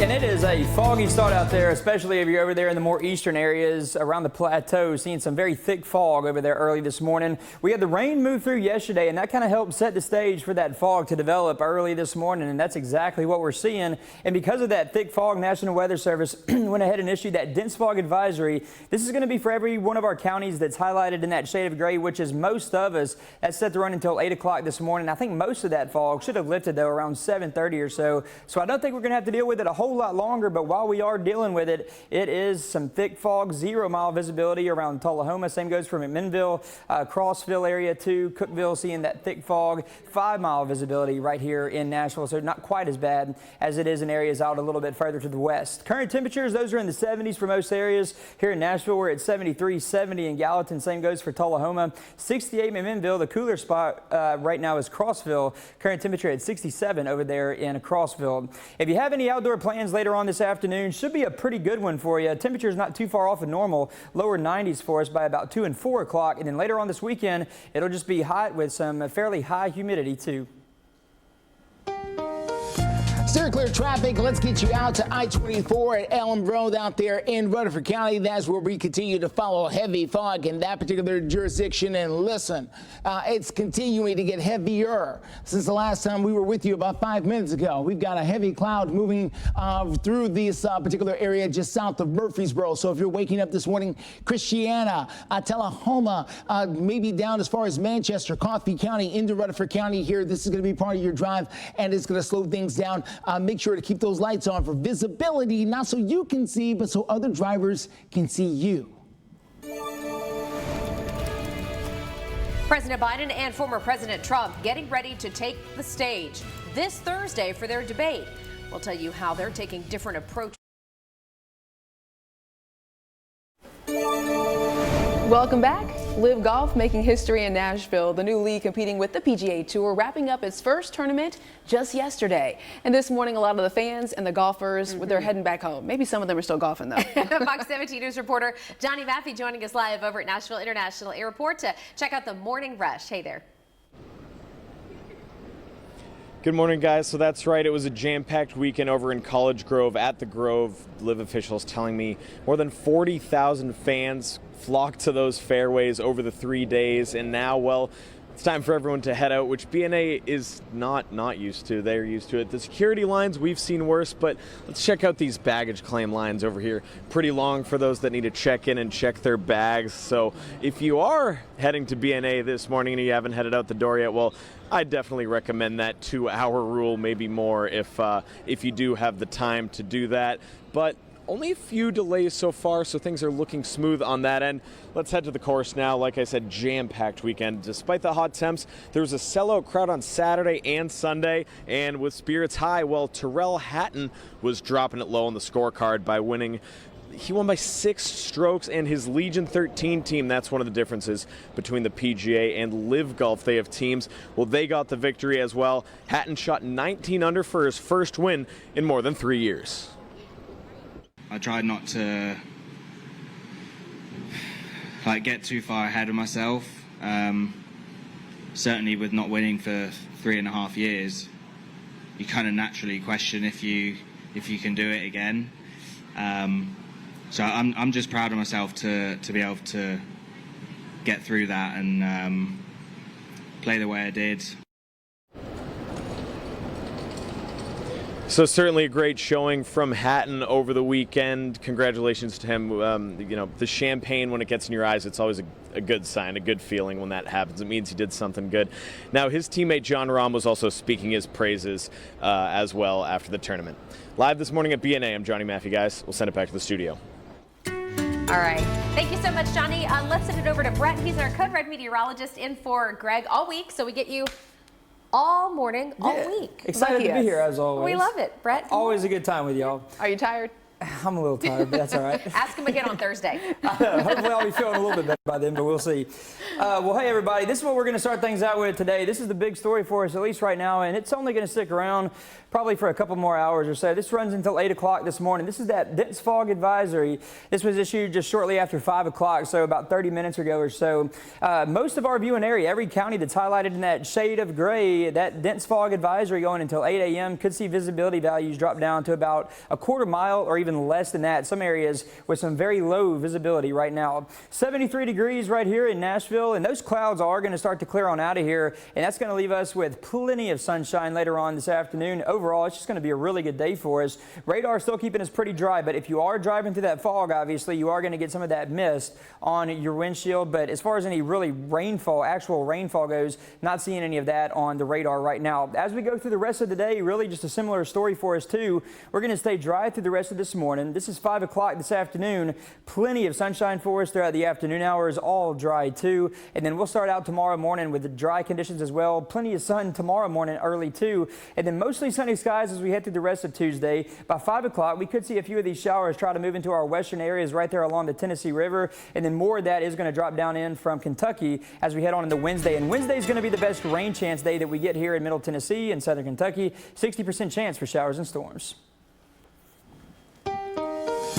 Steer clear traffic. Let's get you out to I-24 at Elam Road there in the Rutherford County area. We're still sticking with that heavy fog there that's sitting over the road there on I-24. It's tough to even see the cars go by depending on which direction you're looking in. And it's not just here. We're also finding other pockets of fog as well. Here's I-24 Joe B. Jackson Parkway. I promise it's there. I assure you they didn't move it. It's there underneath the clouds of that fog there that's hanging out this morning. So again, make sure you see these folks here, as you're not seeing headlights. Bad idea. You want to keep those headlights on in low visibility like this. We'll continue to follow things, but so far, no major crashes out there on the roads. Justin, thank you. 5:49 is the time right now. This morning, we're taking a live look from Atlanta. This is where President Joe Biden and former President Donald Trump will be debating coming up Thursday night. And each of them is getting ready in their own way. Fox 17 News' Christine Frizzell has a closer look at what we can expect on Thursday. Will anybody be watching the debate on Thursday night? Once again, Donald Trump says no preparation needed, as President Biden spent his weekend at Camp David. How is debate prep going? Differing policy positions matched by divergent strategies in preparing for the debate. He's doing what he does. He's going all over the place campaigning. He was in inner city Philadelphia yesterday, which was an amazing thing, right? Something that Republicans just don't normally have the backbone to do. And you saw him do that in the Bronx, and you saw him do that in Queens, and you saw that he's doing that all over the country. After months of calling him too old or too sleepy, the Trump team appears to be changing course on Biden debate expectations. I assume he's going to be somebody that will be a worthy debater. He's run for president 4 times. He's been campaigning since President Nixon was in office. This guy has got the ability. Both candidates' age and mental acuity will be closely watched, while President Biden's supporters say the debate will help draw a sharp contrast between the candidates. This is a really clear choice. You can have a great guy that's got great character, great judgment, great wisdom, that fights for the American people, or you can have a guy that thinks about himself and just wants to hurt everybody who's not for him. He should lean hard into the fact that now 1 out of 3 American women live with an abortion ban. That is directly correlated to Donald Trump's promise. One of the few promises he kept was to overturn Roe v. Wade. A couple other factors to consider ahead of Thursday. First, this is the earliest presidential debate with just one more scheduled before the election. And the polls are incredibly tight. So a lot of people will be watching to see how it may have an impact on where the candidates stand. I'm Christine Frizzau reporting. Christine, thank you. This morning there are new reports that Boeing may face criminal charges. How long the Department of Justice has left to make that decision. And here's an encouraging story to start your Monday. An unexpected catch in a big lake. How dozens of dogs got rescued when they ended up stranded in the water. Nearly 22 million children living in America rely on schools for their meals. Fox 17 News and our parent company, Sinclair Broadcasting, are partnering with. Good morning. Happy Monday to you. Just about 5 minutes before 6 o'clock. Hope your day is off to a fantastic start. Live look from downtown Nashville. Sun's coming up and hopefully breaking up a little bit of fog. But Brett will be here to tell us about that dense fog advisory we have in effect and where you might see it kind of thick and low to start your Monday. Right now, making headlines, the U.S. Justice Department reportedly wants criminal charges brought against Boeing. There are reports that say the Department of Justice is recommending criminal charges against Boeing for violating a settlement agreement related to 2 fatal 737 MAX 8 crashes, both in 2018 and also in 2019. Boeing settled with the Justice Department in 2021 and then paid a fine in return for being shielded from criminal conspiracy charges. But just last month, the department announced that Boeing did not follow programs for fraud detection and stopped compliance practices that were set up in the 2021 agreement. So a lot going on here. Boeing claims that they have complied with everything, but the Justice Department now has until July 7th to decide whether to prosecute Boeing. Hey, take a look at this story. A surprising catch on a Mississippi lake involving 38 dogs. 2 friends, they were meeting up for a day on the boat, but they heard barking and then they spotted dozens of dogs who were out there dog paddling. Wow. Looking like some foxhounds, and that's because this was part of an annual fox run. Apparently they got lost while they were tracking a fox. The dogs reportedly paddled for more than an hour. Wow. Before somebody saw them and saved them. It took these men a few trips to get them all, but eventually, the best catch of the day. Those are some lucky dogs. Look how cute. And probably a little disoriented. A little confused. But what a happy ending. Right place, right time. Go, go, fishermen. That's awesome. Good job to those 2 guys right there saving those dogs. Yeah. Well, hey, this is the big story for us right now. It's just this dense fog advisory that we have in effect. And we were looking at some of those traffic cams that Justin was showing earlier, and you can just see how thick it is on those cameras. Dense fog advisory, though, that's going to stay in place until 8 o'clock this morning, and it has actually expanded in its area over here in the eastern spots. Tullahoma is still at 0. McMinnville, 0 mile visibility, 4 mile visibility right there in Crossville. But if you're having to travel up Interstate 24 from the Tullahoma area towards the Nashville area, you are going to be driving through some thick fog for the next hour or two. Again, that is set to expire at 8 o'clock this morning. We had the rain move through yesterday. That helped set the stage for what we're seeing right now with the fog. All that rain has moved on out now, though. You could still get some of that mist on your windshield, though, obviously, if you are driving through that fog, but really no active rainfall going on for us right now. This is the map for Wednesday. We are looking at some showers and thunderstorms possible throughout the day on Wednesday. And then I think by Wednesday afternoon, some of these storms could try to produce some strong gusty winds, and that's why the Storm Prediction Center does have part of our viewing area highlighted in that level 1 risk, that shade of green, just for some gusty winds. And then as we go on into the weekend, it's going to be a hot one for us. Heat index values pushing right at or above 100. Let's get you to steer clear traffic, and let's talk about what's going on out there on I-24. This is at Elam Road down there in Rutherford County. You've been watching this camera carefully because this is where we've been able to see the bulk of the fog that's out there. A little bit now starting to lift here, 24 Joe B. Jackson. This is all down in the Rutherford County area, very close to Coffee County there, just south of Murfreesboro. So if you got to get out and about there in the next few minutes, just know the fog is going to be part of your drive. Justin, thank you. Country music legend Willie Nelson is recovering this morning. His team announced that the 91-year-old is not feeling great, and doctors have recommended that he rest for the next few days. He is the headliner for the Outlaw Music Festival tour, expected to take the stage again coming up later this week in Virginia Beach. Well, our U.S. Olympic teams are going to be trying to beat the heat over in Paris in a unique and some say unusual way. Okay, we'll explain this story. The U.S. Olympic teams are going to have their own air conditioners at the upcoming games in Paris. Now, the plans may undercut organizers who are trying to reduce energy usage, saying that we got to cut down on this. Olympic planners say, though, the rooms in the athletes' village will have their own fans and already be cooled off by a system of cooling pipes that are underneath the floors. Well, but our home country here said that's probably not going to be enough. So they're sending air conditioning units to Paris. Oof, they're trying. For our athletes. You know, there have been a lot of stories that have come out of different Olympic games over the years of, you know, our athletes not having even, you know, usable beds. Or which makes it hard for you to go out there and compete at your best level. Right, or proper heating or air conditioning or access to food or showers or whatnot. So U.S. said we're sending our own air conditioners. Hey, we got to do what we got to do. That's right. You're watching Fox 17 News This Morning, your Code Red station. Good morning, and right now at 6 o'clock on Fox 17 News This Morning, investigating a deadly car crash. And we'll tell you what we know so far as that investigation ramps up this morning. As after weeks of scorching heat, city organizations are stepping up to provide air conditioning. How so? Coming up in just a moment.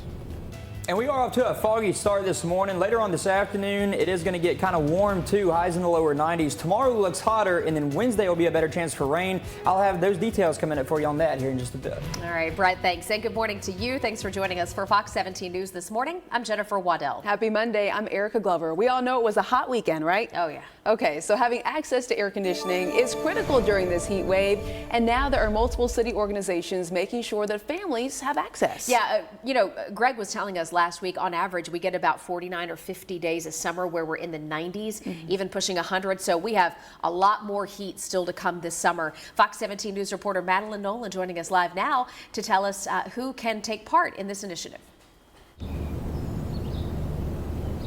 That's right, just because you guys said because of all of this extreme heat that we have been experiencing, the city is offering free rides for the homeless to cool shelters as well as free air conditioning units to those in need. Now, from 10 a.m. to 4 p.m., the Office of Homeless Services are offering free cool rides to the Nashville Rescue Mission or another safe location listed on your screen. Now, you can get there by calling 615-844-3399. And on top of that, they're also supplying water, bug spray, sunscreen, and bus passes to those at encampments. Nashville's Metropolitan Action Commission also has a program that's been giving out dozens of air conditioner units for free here in the city. The requests under the city's fan and air conditioning program are open to seniors 62 and older, families with children 5 years old or younger with a severe medical condition, or to anyone who is disabled or handicapped. Now, you can apply for the fan and air conditioning program through the Metro Action Commission, which you can be found on Nashville.gov's website. For now, live here in Nashville, Madeline Nolan, Fox 17 News, your Code Red station. Madeline, thank you. And we always want to hear from you. And here's a topic of discussion this morning. Where do you set your thermostat in your home during the summer? We're not trying to start a fight here. It's too early. We don't need any arguments over the thermostat. It's too early and it's too hot. But right now, most of you say when we ask the question that you set your thermostat to anywhere between 70 and 75. We still have the ability to keep this open so you can vote and let us know what you think. Are you, what category are you in, Erica? Would you set it? 70 to 75. 70, that's us and too. By that I mean 70.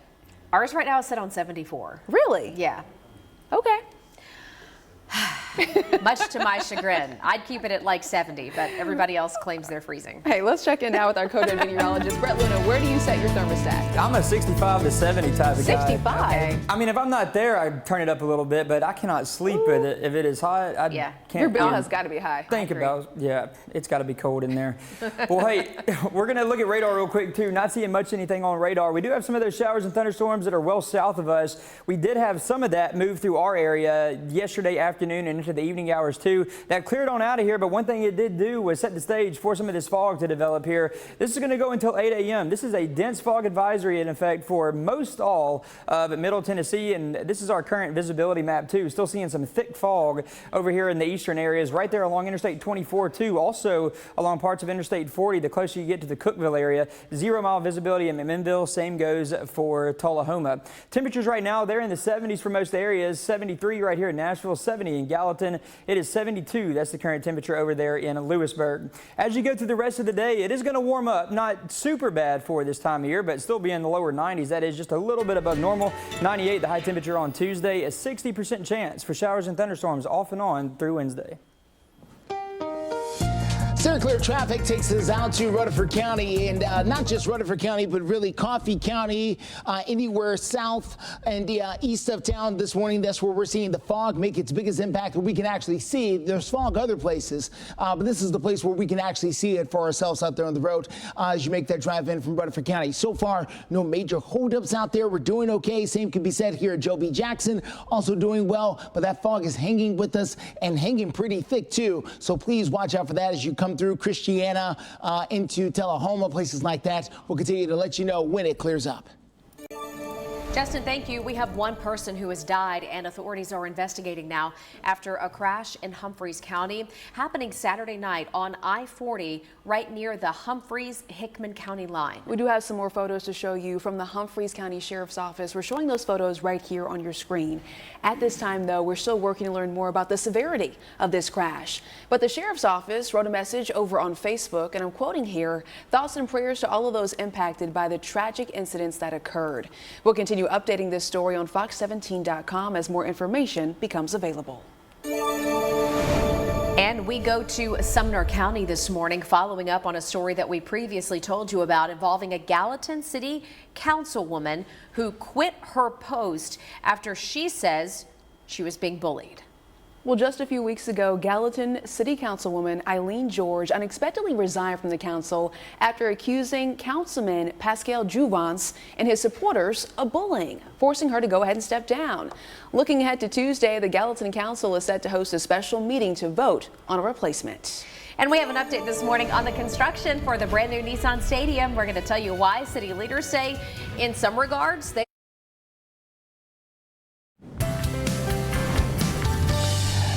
6:09 is the time. Work continues at the brand new home for the Tennessee Titans. The Titans' brand new $2.2 billion stadium located right over there behind what is now the home of the Titans at Nissan Stadium. Right now, the new domed home for the Titans is nothing more than a giant hole in the parking lot. But believe it or not, that is major progress, as team officials told the Metro Sports Authority that things are actually ahead of schedule. The stadium is set to open up in spring of 2027. But it's not just a stadium they're working on, it's a whole new neighborhood that's going to take over what is now a parking lot at Nissan Stadium. As long as we've had football on the East Bank, there's only one thing that matters on the East Bank, a football stadium. And we're shifting to now, this will be one of several multi-billion-dollar projects immediately next to each other. In other places, you know, the stadium is the thing. Here, you know, stadium needs to fit with Metro's land next door. Now, the city also says that they have plans for that new East Bank that will not allow short-term rentals. They also say that bars will only be allowed within 1 block of the stadium. They say their idea at this particular moment is to make sure that even on game days, if you are more than 2 blocks away from the stadium, you won't even know a game is happening. That's the goal. Israeli Prime Minister Benjamin Netanyahu says that the current phase of fighting there in Gaza is now winding down. He says focus could shift to Israel's northern border with Lebanon to confront Hezbollah. Now, cross-border attacks between Israel and the Iranian-backed militant group has escalated in recent weeks. Netanyahu is telling local Israeli media that the war against Hamas is not over, but Israel is close to completing its ground attack in Rafah. This comes as Israel's defense minister in Washington is set to meet with the senior Pentagon officials. And we are off to a pretty calm start here across Middle Tennessee this morning. A nice sunrise right there, and that fog is going to start to lift. Not seeing a whole lot right there on that camera. Some areas they're seeing some thick fog. I'll show you what that looks like through the rest of the day, and also what that rain chance is looking like on Wednesday coming up. You can see the fog there on the screen in some spots. This is going to be I-40 near Fesser's Lane. No fog here, smooth traffic, but there are some areas of town that could slow things up. We're going to take you there coming up in a few. And after long construction. Good morning. 6:13 is the time right now. New this morning from Smoky Barn News. You are looking at the booking photo for a man arrested in Robertson County after a county-wide chase. We have 2 deputies recovering this morning after they reported seeing a stolen car. And deputies stopped Timothy Scott at the Dollar General in Ridgetop. After leaving the store, police say Scott got cornered on Bailey Street, not realizing it was a dead end. Again, all this right there in Ridgetop in Robertson County. Police say they continued to chase Scott to I-65, where they eventually arrested him. They say he hit, and we can actually see the photographic evidence here, hitting 2 patrol vehicles, hurting those 2 deputies. Scott is facing several charges, including aggravated assault on a first responder. Caught on camera now, an attack on a security worker downtown. Robert's Western World offering a reward this morning for any information to find the man who you see in the black polo. And we're going to show you more pictures here in a moment, but I do want to warn you, this might be difficult to watch. The man in the black polo shirt is one of 4 men who attacked a security guard working the door at Robert's Western World. Now, this happened Thursday night. Reportedly, those people jumped the guard after being told they were too drunk to come in. Robert's Western World posted this video on Instagram offering a cash reward for information that leads to an arrest. Erica? Well, parents, if you're looking for something to do with your kids today in your community, the new Donaldson Library branch opens this morning. It's been under construction for quite a while now. It's located over at 2714 Lebanon Pike. The new center says they're going to be open 7 days a week. They also are going to have room for nearly 30,000 books, plenty of opportunities to read. They're also going to have an outdoor reading spot with hydration stations, not only for you, but also for your pet, and plenty of artwork to enjoy. You do, though, have to sign up online in order to attend this morning's grand opening that kicks off at 9:30. Well, when it comes to Nashville's economy, more good news this morning. Another record-breaking event for the Nashville area. Live Golf taking over the Grove this past weekend. Fox 17 News reporter Johnny Maffey joining us live at Nashville International Airport, where a lot of golf fans and a lot of those players are going to be heading out today. Yeah, that's absolutely right, Jen. So we've been here all morning long, and it's after that U.S. record-breaking event for Live Golf.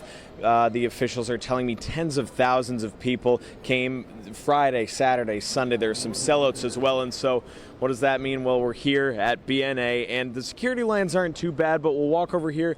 We've been keeping our eye on the departure list. A few delays over there. Nothing too crazy, and I haven't seen any cancellations yet. But if you're heading to the airport this morning, well, the check-in, if you're checking your bag, and if you haven't checked in online in general, that's a long line over there. And I did see some cancellations and and delays for flights last night, especially if you're flying into the Northeast. There are some tornado watches, which is rare for that part of the country. But let's talk about the course now. That big weekend, there was a lot of hype for it, and it certainly exceeded it for a lot of people. The 3-day tournament saw, here's the number, more than 40,000 fans, which included a sellout crowd Saturday and Sunday. It's a different atmosphere than the PGA tournament. The players and organizers telling me they're trying to shake things up, including at the party hole. Take a listen now to the reaction to U.S. Open champ Bryson DeChambeau taking the tee box.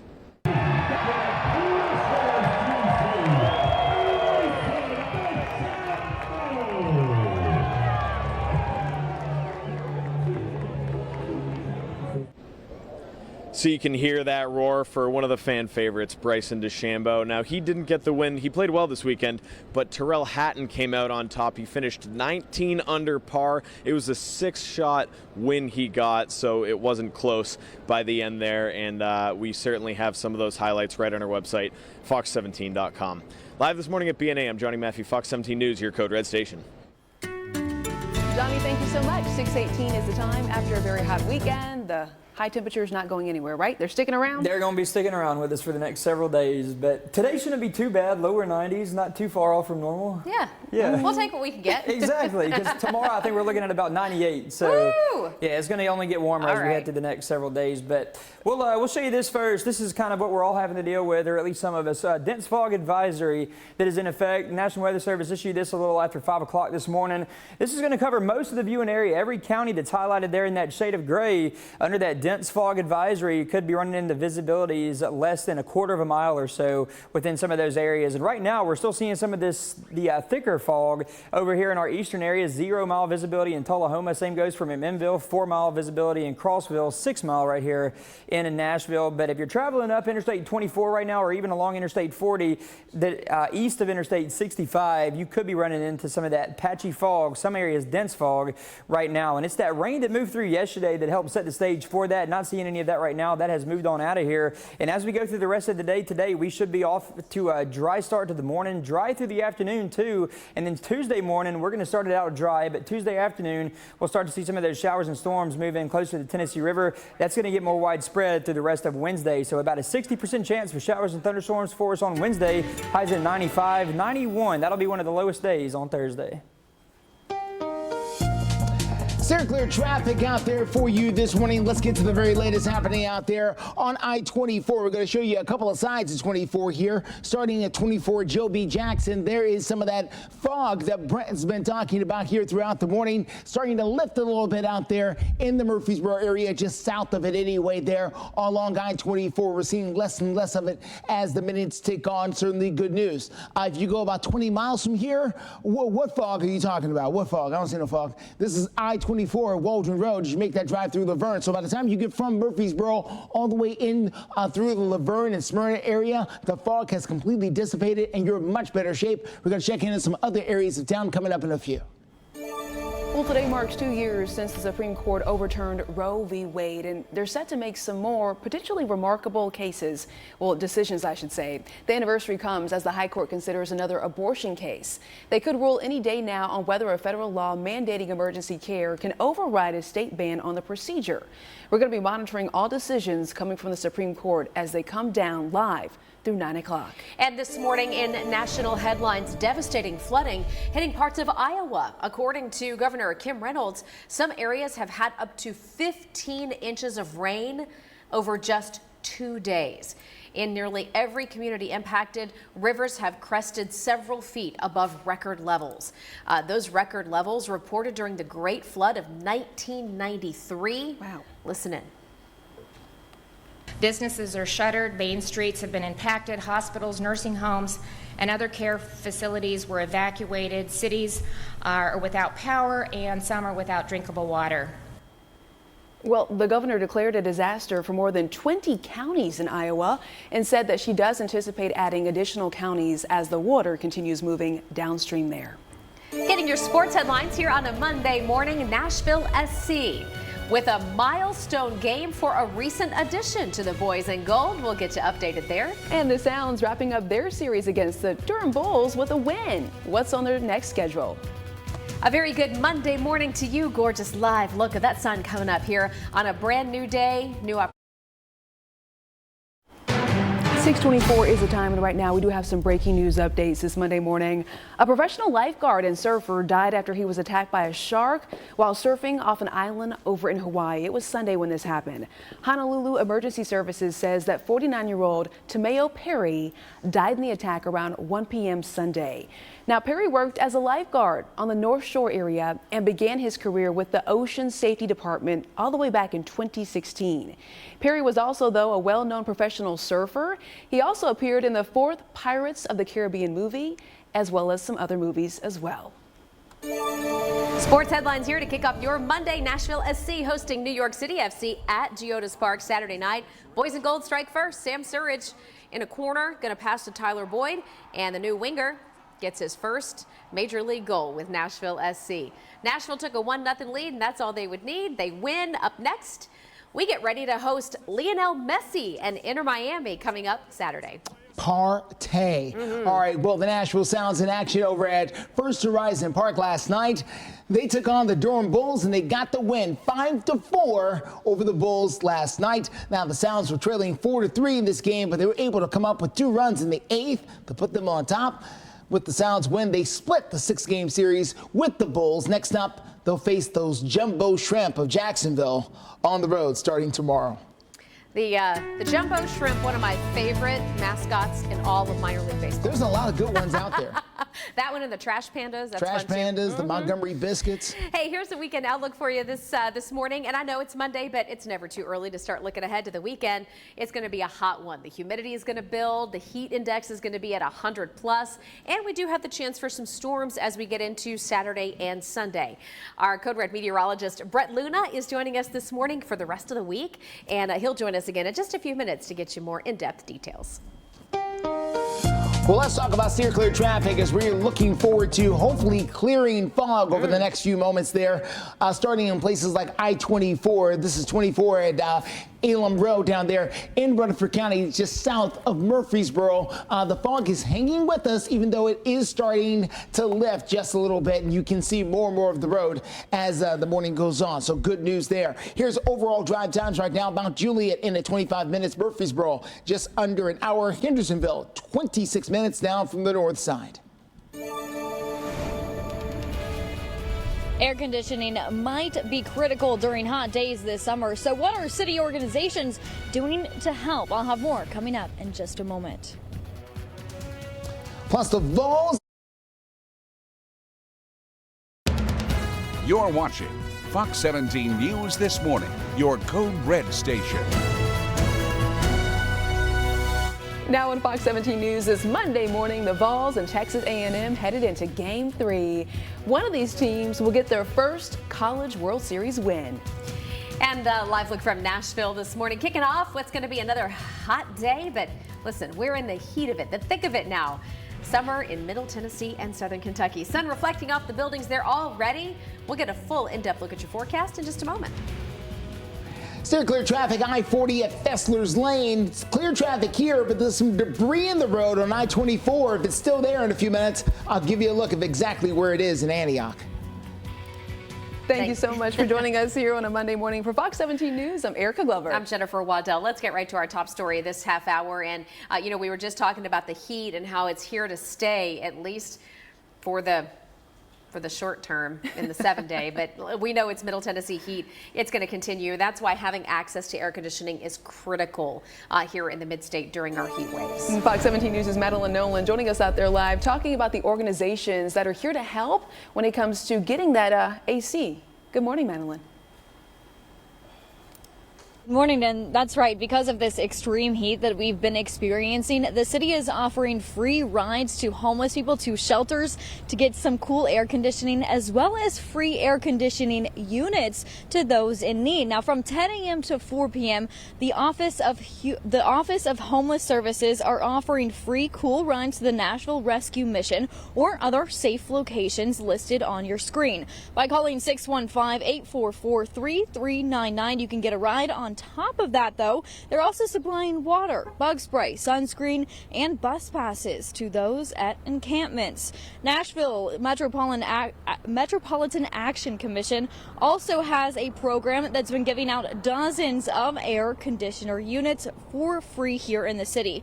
Their requests under the city's fan and air conditioning program are open to seniors 62 and older, families with children 5 years old or younger with a severe medical condition, or to anyone who is disabled or handicapped. Now, you can apply for the fan and air conditioning program through the Metro Action Commission, which can be found on the Nashville.gov's website. For now, live here in Nashville, Madeline Nolan, Fox 17 News, your Code Red station. And today is going to be a warm one. Tomorrow looks even hotter. But one thing I want to start out with right now is this dense fog advisory. This is still going to be in effect for another hour and a half or so. It expires at 8 o'clock this morning. That's going to be for every county that's highlighted in that shade of gray. That is that dense fog advisory. Visibility in those areas could be less than a quarter mile or so. And we're still seeing some pretty thick fog out here around the plateau. It actually does look like it has gotten a little bit better, though, from when we were showing this map just a little bit ago. 0 mile visibility still, though, in Tullahoma. 1 mile now mile in McMinnville, 4 mile in Clarksville, and 6 mile visibility right here in Nashville. Radar not showing really any rain across Middle Tennessee or Southern Kentucky. If you are driving through some of that fog, though, obviously you are going to get that mist on your windshield, but no active rainfall going on across anywhere of our viewing area right now. We're going to stay dry through the rest of the day. Tomorrow morning, we're off to another dry start, but then by tomorrow afternoon, some of those showers and storms will try to start to move in. I think the best rain chance, though, is going to come overnight as we head on into Wednesday morning. We'll keep that rain chance on Wednesday around with us off and on throughout the day, high at 95 on Wednesday. Steer clear traffic. Let's get us out to I-24 at Hickory Hollow Parkway. Watch out for the debris there in the road. It looks like a piece of tire out there that crews are trying to dodge. Sometimes the debris is very hard to see. TDOT has done a great job framing this one up. You can't miss it right there in the middle of the road. So you can see cars just trying to get past it there. So watch out in that outside lane because the cars here could be veering over. You ever wondered why they make the lane slightly bigger than the cars? This is why. They want to give you some sway there one way or the other as you make that drive in. But overall, no major accidents is the only thing we're watching. This and the fog that's still hanging out in places in Rutherford County, but that fog is starting to lift. Justin, thank you. Happening right now at 634, police are asking for your help identifying a man who they say stabbed somebody at a gas station. Such a scary scenario here. Hermitage Precinct detectives say the man you see right here on your screen stabbed another man Thursday night at the Exxon station located on Smith Springs Road. The victim telling police that the man came out of the woods, attacked him, did not say anything or take anything from him. Police say the person responsible then just ran back into the woods. If you're looking at this screen and maybe you recognize the person, you were asked to go ahead and call Crime Stoppers. History in the making in Omaha. We're talking Vols and, of course, Texas A&M. The Aggies, they're going to battle it out tonight. It's the Game 3 of the College World Series. And no matter what, one team is going to make history because neither one of these squads has ever won the championship for the College World Series. Well, listen, after getting smacked with a 9-5 upset Saturday, the Vols, they flipped the script for Game 2 with a home run action, a lot of it. So we're taking a closer look right now at the highlights. We do know that Aggies got on the board in the first, but Vols pitcher Drew Beam of Murfreesboro kept it to the one earned run in his 4 innings on the mound. Take a look here. Tennessee's offense broke through in the 7th.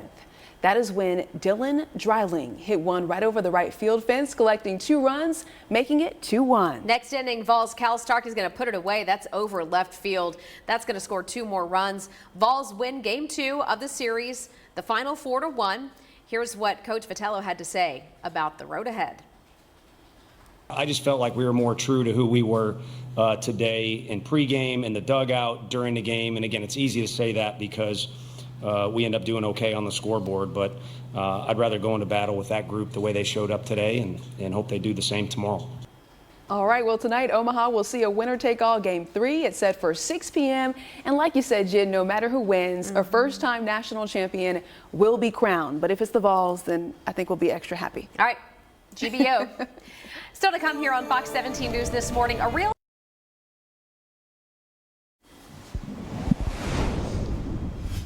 All right, the Summer Olympics right around the corner, this time in Paris, and 2 local sisters will be going there. This is after they were able to qualify for the U.S. swim team. What a feat, and what a great local story here. Nashville's Alex Walsh finishing 2nd in Saturday night's 200 individual medley finals in Indianapolis, and now as a result will join her little sister Gretchen.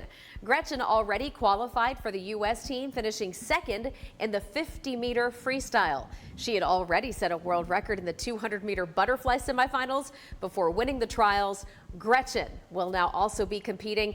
She's going to go on the 4x100 freestyle relay. Alex says it means the world to both of them to be Olympians. And she says she's so happy they can go together. So big congratulations to the Walsh sisters and good luck. Awesome. Well, happening over the weekend, Nashville was able to mark Pride Month with their annual Pride weekend festivities there. Big parade happening in downtown Nashville. Thousands of people lined Broadway for that parade on Saturday. Then turned out at the Bicentennial Mall for a big concert. This weekend, events brought together people of all ages and backgrounds. This is an incredible moment for not only the queer community in Middle Tennessee, but the entire city of Nashville. The streets are lined with thousands of people. The parade is going through Broadway. It's a really cool moment. It's something that we're really thankful for, and we're lucky that we're able to do this here in Nashville.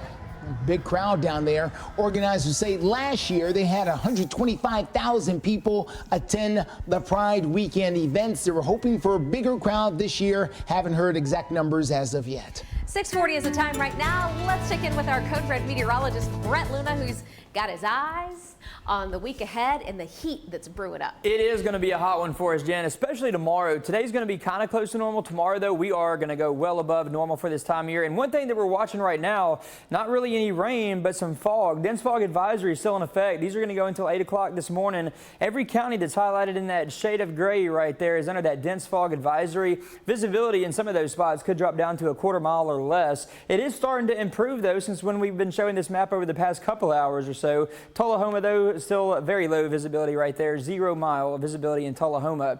Current temperatures there in the low to mid 70s for most locations. We're at 73 right here in Nashville. 6:41 the current time. And then if you have any plans later on this afternoon, it should be a pretty nice one for you. Plenty of sunshine with temperatures in the lower 90s through the afternoon.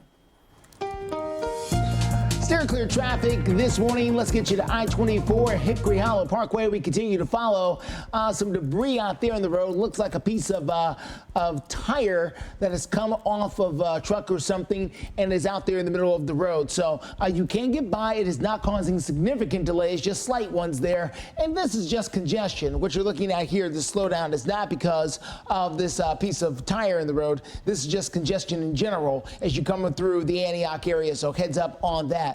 Other than that, your drive time's looking good from Mount Juliet to Murfreesboro to Franklin. Everybody's in the green. Fox 17 News has learned this morning that the Live Golf Tournament broke a record. Welcome back. Just about 6:45, Live Golf wrapping up its first tournament in Nashville over the weekend, and they recorded their highest U.S. attendance in the league's history with more than 40,000 fans over 3 days. So we're talking about some of the highlights. Yeah, listen, it was hot. For those of you who are out there, you know it, you lived through it, but hey, you were part of history. A sellout crowd for Saturday and Sunday. Spirits high, along with the heat, as Tyrell Hatton wins by 6 strokes. He was on the Legion 13 team, and that team got the victory as well. That's one of the big differences between Live and PGA is they operate in teams. Hatton shot 19 under par for his first win in 3.5 years. I tried not to get too far ahead of myself. Certainly with not winning for 3.5 years, you kind of naturally question if you can do it again. So I'm just proud of myself to be able to get through that and play the way I did. All right, so they wrapped up the tournament here in Nashville. Where are they going next? Well, the next Live Golf Tournament is taking place all the way in Spain. Wow.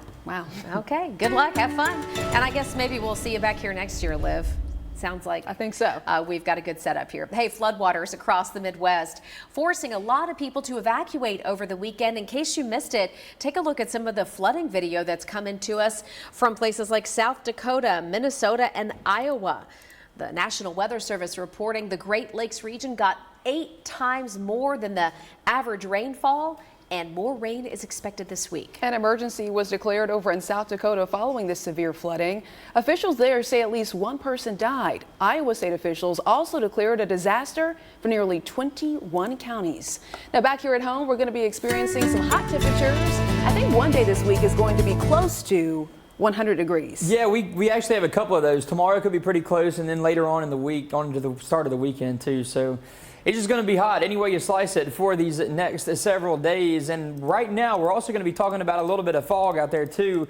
Dense fog advisory is still in place. These are going to go for about another hour and 15 minutes or so, set to expire at 8 o'clock this morning. Every county that's highlighted right there in that shade of gray, that is that dense fog advisory. Visibility for some of those areas could be dropping down to a quarter mile or less. It's not everybody seeing this fog, and it's actually started to get a little bit better since I was showing this map about 30 minutes or an hour ago or so. Still Still some pretty thick fog around the Tullahoma area. McMinnville, similar setup too. Crossville as well. 6-mile visibility right here in Nashville.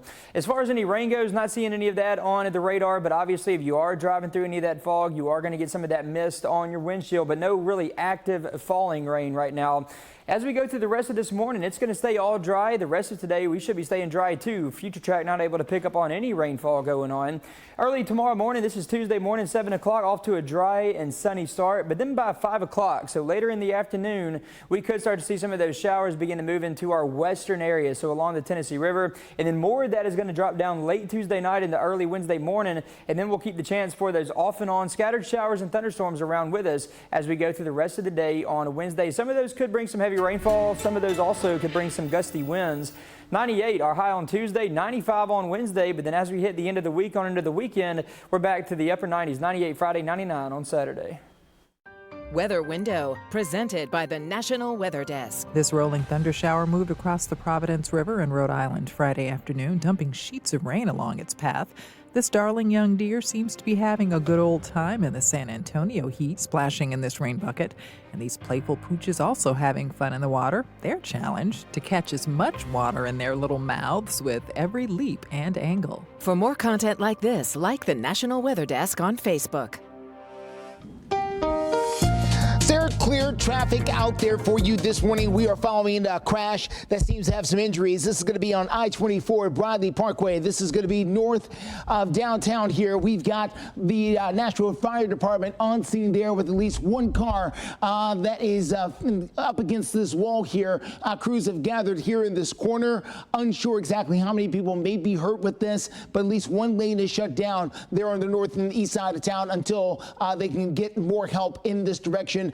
They're going to be there for a little while dealing with that. Again, we're still trying to get some more details about this crash and how it all happened, but that's going to be I-24 north and west of downtown as you make that drive in from Jolton, from Whites Creek, places like that. That is going to be in your way. We continue to follow that debris in the road. This is going to be I-24 at Hickory Hollow Parkway. This is in Antioch. You can see that debris sitting right there, forcing everybody to move over just a little bit.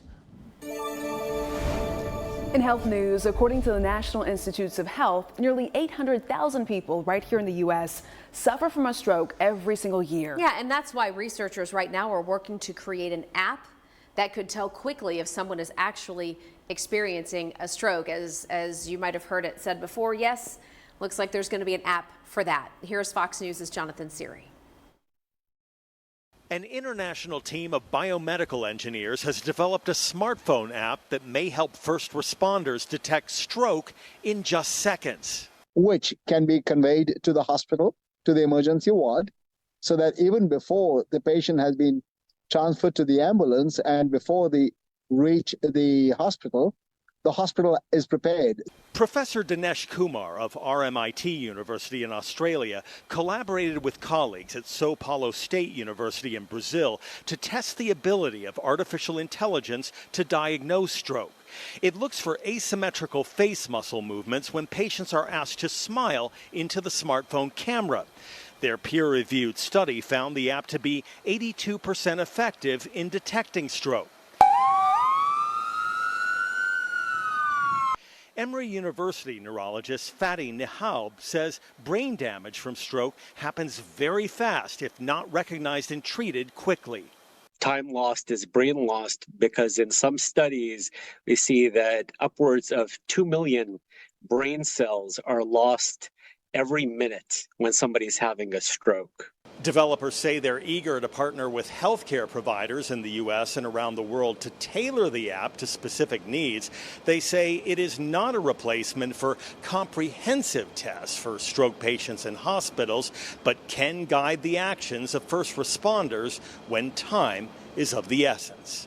In Atlanta, Jonathan Siri, Fox News. Jonathan, thank you. After a death on his movie set, now a complication in the trial for actor Alec Baldwin. And still to come on Fox 17 News this morning at our 7 o'clock hour. Nationwide, well, are they on your pet's side? The company announcing they're dropping 100,000 pet insurance policies. Fox 17 News' Madeline Nolan speaking with one mid-state woman about her experience.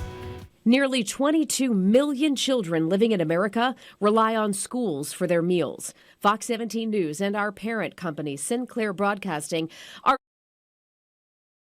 Hey there, good morning and welcome into Fox 17 News this morning. 6:54 is your time. Hope your day is off to a great start. It is June 24th and we got the sunrise coming up here right over Middle Tennessee and Southern Kentucky. Looking good, blue skies right now. We'll take a closer look at how the heat's going to ramp up and the chance for any rain in the forecast. I don't know about y'all, but I need to ramp up my watering at home because we just haven't had enough rain to get the job done. We're tracking entertainment headlines. The weapons armorer involved in the fatal shooting during the filming of the movie called Rust has now been denied immunity for further testimony. Hannah Gutierrez was convicted of involuntary manslaughter for the on-set death of a cinematographer during a scene rehearsal. And now we're learning she will not be given immunity if she testifies against actor and producer Alec Baldwin. He's going to stand trial for involuntary manslaughter in July. That could be as early as next week. A New Mexico judge denied the immunity request for Gutierrez, which would prevent further use of testimony against her. Prosecutors, though, claim Baldwin was negligent in his use of the revolver that fired the fatal shot. Hey, check this out.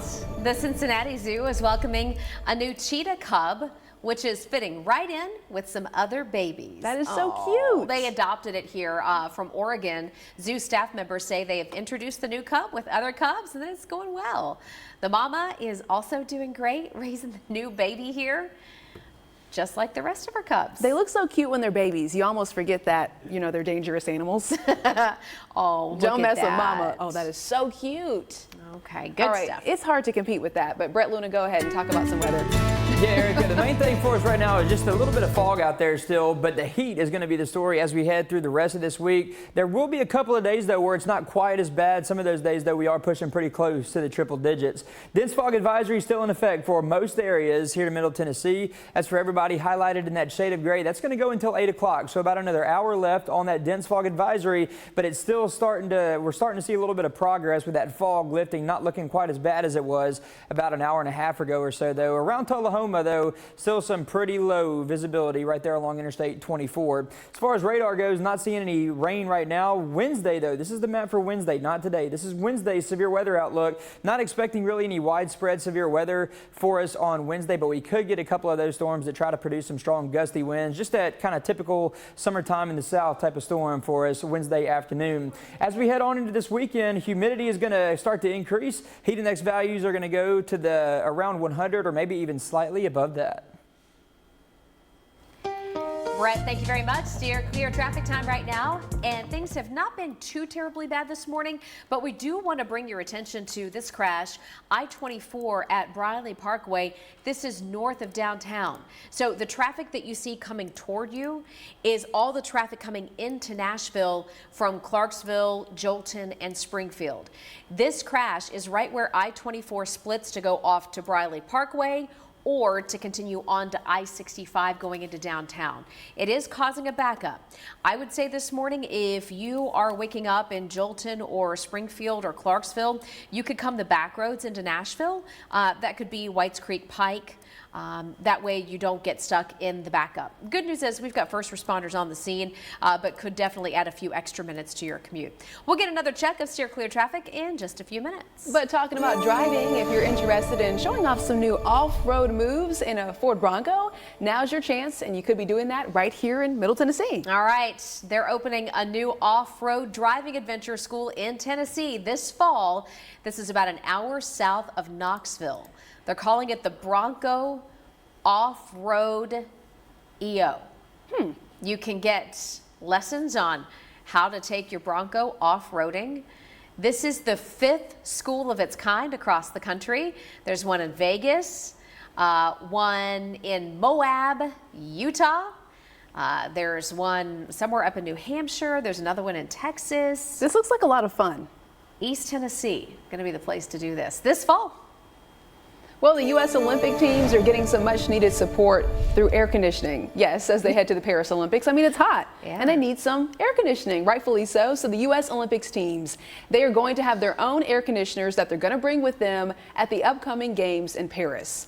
The plans, though, may undercut organizers who are trying to reduce energy Olympic planners say that the rooms over in the Athletes Village, though, they're going to have their own fans. They're already going to be cooled off by using the pipes underneath the floor. So they were saying that's not enough. Yeah, I mean, our U.S. organizers said, nah, we're not going to rely on that.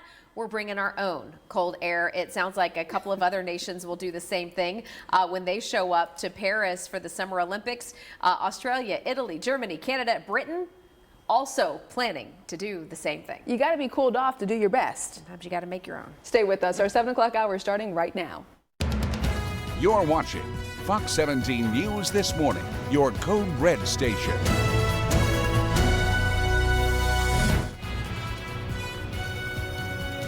This morning on Fox 17, we're live in Franklin talking about some new life-saving devices officers are carrying here in the city. And it's a little bit of a foggy start for some of us. That fog's not going to stick around a whole lot longer, though. Then we're going to have to deal with the heat and also a rain chance coming in for the middle part of the week. I'll have those details coming up. Steer clear traffic takes us to I-24 at Bradley Parkway. A crash with injuries that has one lane shut down. Thank you so much for joining us here on a busy Monday morning. For Fox 17 News, I'm Erica Glover. I'm Jennifer Waddell. We are your live local news source through 9 a.m. and we begin this new hour with a brand new update from Smoky Barn News. This is the man currently under arrest in Robertson County after 2 deputies got hurt when they say he ran into them. It turns out that those Robertson County deputies were tracking a possible stolen car at the Dollar General in Ridgetop. There's one right there in the heart of Ridgetop, and that's where Timothy Scott was stopped. He took off from the store. Police followed, cornered him on Bailey Street, right around the corner in Ridgetop. Timothy Scott didn't realize that was a dead end. So he got turned around and took off toward I-65. So basically, they went down the ridge.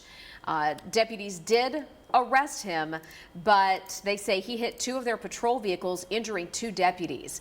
Scott is facing several charges, including aggravated assault on a first responder. Well, happening right now, new updates this Monday morning. We're getting some news from Franklin police who say they have another tool to hopefully keep people safer. Yeah, the department just got what they call anti-choking devices.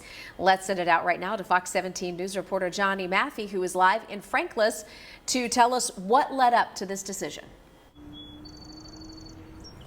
Well, good morning, Jen and Erica. So Chief Deborah Faulkner here in Franklin saw some success stories with other departments using these new anti-choking devices, and well, she wanted in. And one of those reasons is because police cruisers they're more versatile. They can often get to the scene quicker than fire trucks and then other EMS vehicles and ambulances. So they think this can really help. Let's pull it up right now and show you these new devices. It's 2 pieces and it's pretty simple. They showed me how to do it and I was practicing on the table, not on a human, but it's easy to get trained on. It's called a life vac, and you place it over the mouth of the person choking, push the handle down, then pull it back up in hopes of dislodging whatever the person's choking on. I know there are other law enforcement agencies across the nation that have invested in the life vac devices. There have been success stories, lives saved because of life vac. So we just felt it was imperative for our sergeants and lieutenants to have these.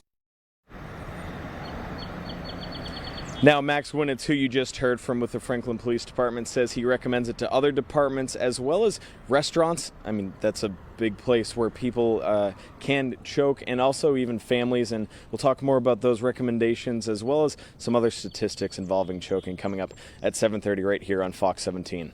Live in Franklin, Johnny Maffey, guys. We'll send it back to you. And we're still seeing a little bit of that fog out there. Dense fog advisory is going to remain in effect for a little less than an hour. This is set to expire at 8 o'clock this morning. National Weather Service issued this a little after 5 o'clock this morning. That fog was pretty thick earlier this morning, but it has started to kind of weaken up a little bit. So that's at least some good news for us. 4-mile visibility down there in Tullahoma, 3 in McMinnville. We were in the single digits in Nashville not too long ago, but we are back to normal here. So most of that fog isn't going to be sticking around a whole lot longer for us. Temperatures, they're in the lower 70s for most of Middle Tennessee, and southern Kentucky. Cookeville, Crossville now at 70, 72 in McMinnville, and we're at 76 this morning right here in Nashville. Later on today, we are going to warm up, not crazy high above normal though. We are going to stay pretty close to normal. Upper 80s by noon, lower 90s for us by 5 o'clock. Plenty of sunshine today. We're going to stay that way as we head on into Tuesday too, but we are going to warm up even more on Tuesday. 98 the high then, 95 on Wednesday, a 60% chance for off and on showers and thunderstorms Wednesday morning on into the afternoon, into the evening hours as well. We're cooler behind that on Thursday with highs in the lower 90s, and warm up again Friday, Saturday with highs back in the upper 90s. Let's get to steer clear traffic out there this morning. This is going to be I-24 at Briley Parkway, just north of downtown Nashville. We are dealing with a crash here that's blocking up one lane. She tried to make that drive into town from places like Whites Creek and Jolton and beyond here. So here it is on this side, injury crash. Authorities there still trying to deal with at least one person who was hurt as a result of this. You can see some of the bent and twisted metal from the car involved in this crash. Let me show you what it's doing back behind it as we take you there to the north side. Here is Briley Parkway. That's 155 right here. This is you coming down from Whites Creek, from Jolton, from Pleasant View, places like that, and you're going to hit that brick wall of traffic starting several miles up the road here. You want to try to take Clarksville Pike if you can. Whites Creek Pike, both of those will help you steer clear, as right now we're talking about an hour and 12 minutes, a big part of that drive from Clarksville to Nashville, so slow down here on 24. Justin, thank you. Right now, we have a follow-up to a story we previously told you about involving a Gallatin City Council member who stepped down after she says she was being bullied by another council member. All right, here's what we know. Just a few weeks ago, in case you missed it, Gallatin Councilwoman Eileen George resigned from the council during the meeting after accusing Councilman Pascal Jouvence and his supporters of bullying her. Well, now we know Tuesday, tomorrow, the Gallatin City Council is set to host a special meeting to vote on a replacement. If you would like to read more about this story and get the responses from her peers, you can do that by heading to fox17.com and searching Councilwoman Resigns. More developments in the construction of the new Nissan Stadium. We get an update this Monday morning from city leaders. So much going on over there. And we're also your only local station with traffic and weather updates live from 4 all the way up until 9. Everyone else is networked, but right now we are live and local for you. Stay with us. Nearly 22 million children living in America rely on schools for their meals. Fox 17 News and our parent company, Sinclair Broadcasting, are partners. 7:09 is the time. Work continues on the brand new home for the Tennessee Titans. The Titans' $2.2 billion dome stadium right now is nothing more than a massive hole in a parking lot next to their current stadium, Nissan Stadium there. But believe it or not, that's major progress, as team officials told the Metro Sports Authority that things are not only on time, but they're actually ahead of schedule in this particular case. They also say it's not just the stadium that they're working on, but a whole new neighborhood. We intend to have this be a neighborhood once you get a block or two away from the football stadium.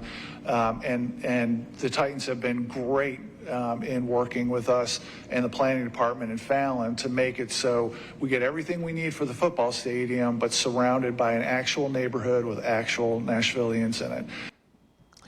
Now, the city also says that the brand new East Bank will not allow short-term rentals and will only allow bars within 1 block of the stadium. They say their goal at this point is to make sure that if you are more than 2 blocks away from the stadium on game day, you may not even know an event is happening.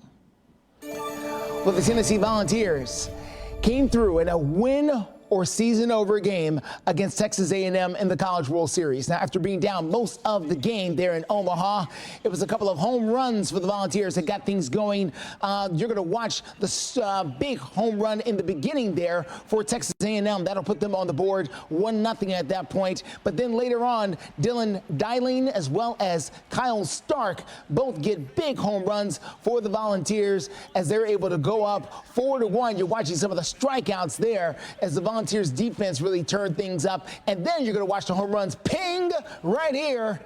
Goodbye, baseball.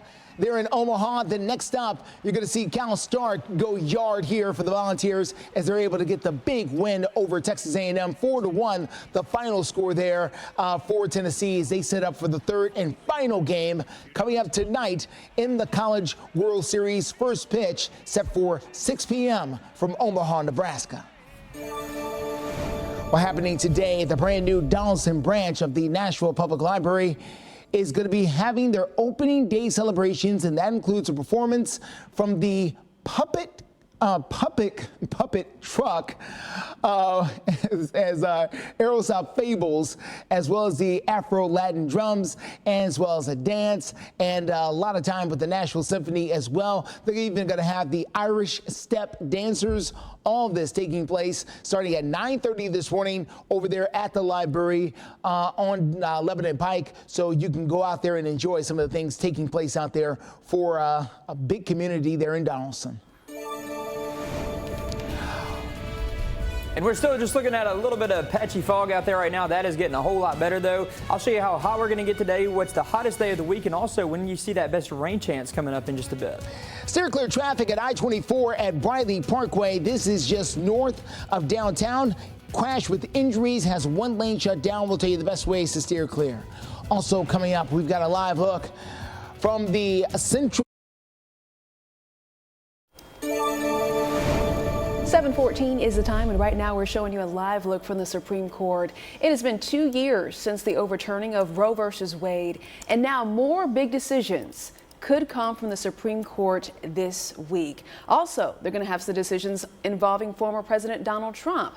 So we're going to stand by and have some more live updates throughout 9 o'clock. Again, a live look this Monday morning over at the Supreme Court. Nationwide Insurance has announced they are planning to cancel pet insurance coverage for about 100,000 animals across the nation. They've cited rising vet costs. So how is this impacting people here in the Mid-State? Fox 17 News' Madeline Nolan is joining us live from Central Dog Park, and you've had the chance to speak with a pet owner to explain what's going on. That's right, I have. And while many people here in the state of Tennessee haven't been dropped by Nationwide, the possibility is kind of turning them away from Nationwide in general.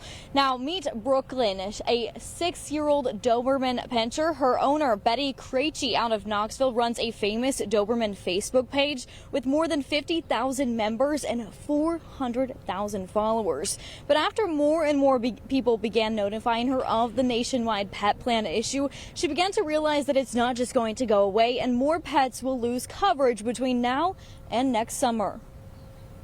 And I always recommend having health insurance on your pets, on your Doberman. And I always recommend going with Nationwide. And then this is what happened. So now I feel bad for the people who listened to me and went with Nationwide, and now they're going to be dropped.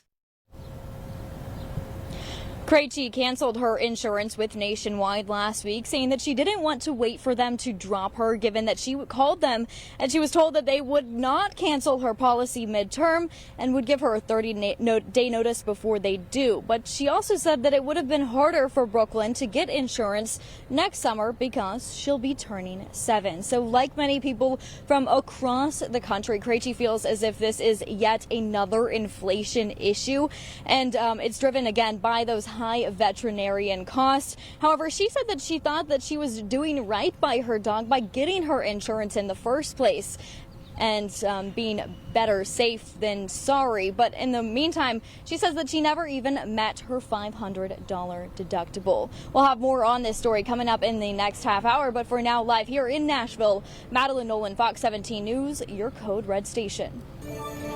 Madeline, thank you. Another entertainment record set in Nashville. The Live Golf Tournament in Williamson County this past weekend turned out to be the biggest in the U.S. Well, Tyrell Hatton won it all, and his Legion 13 team reigned victorious too. He shot 19 under for his first win in 3.5 years.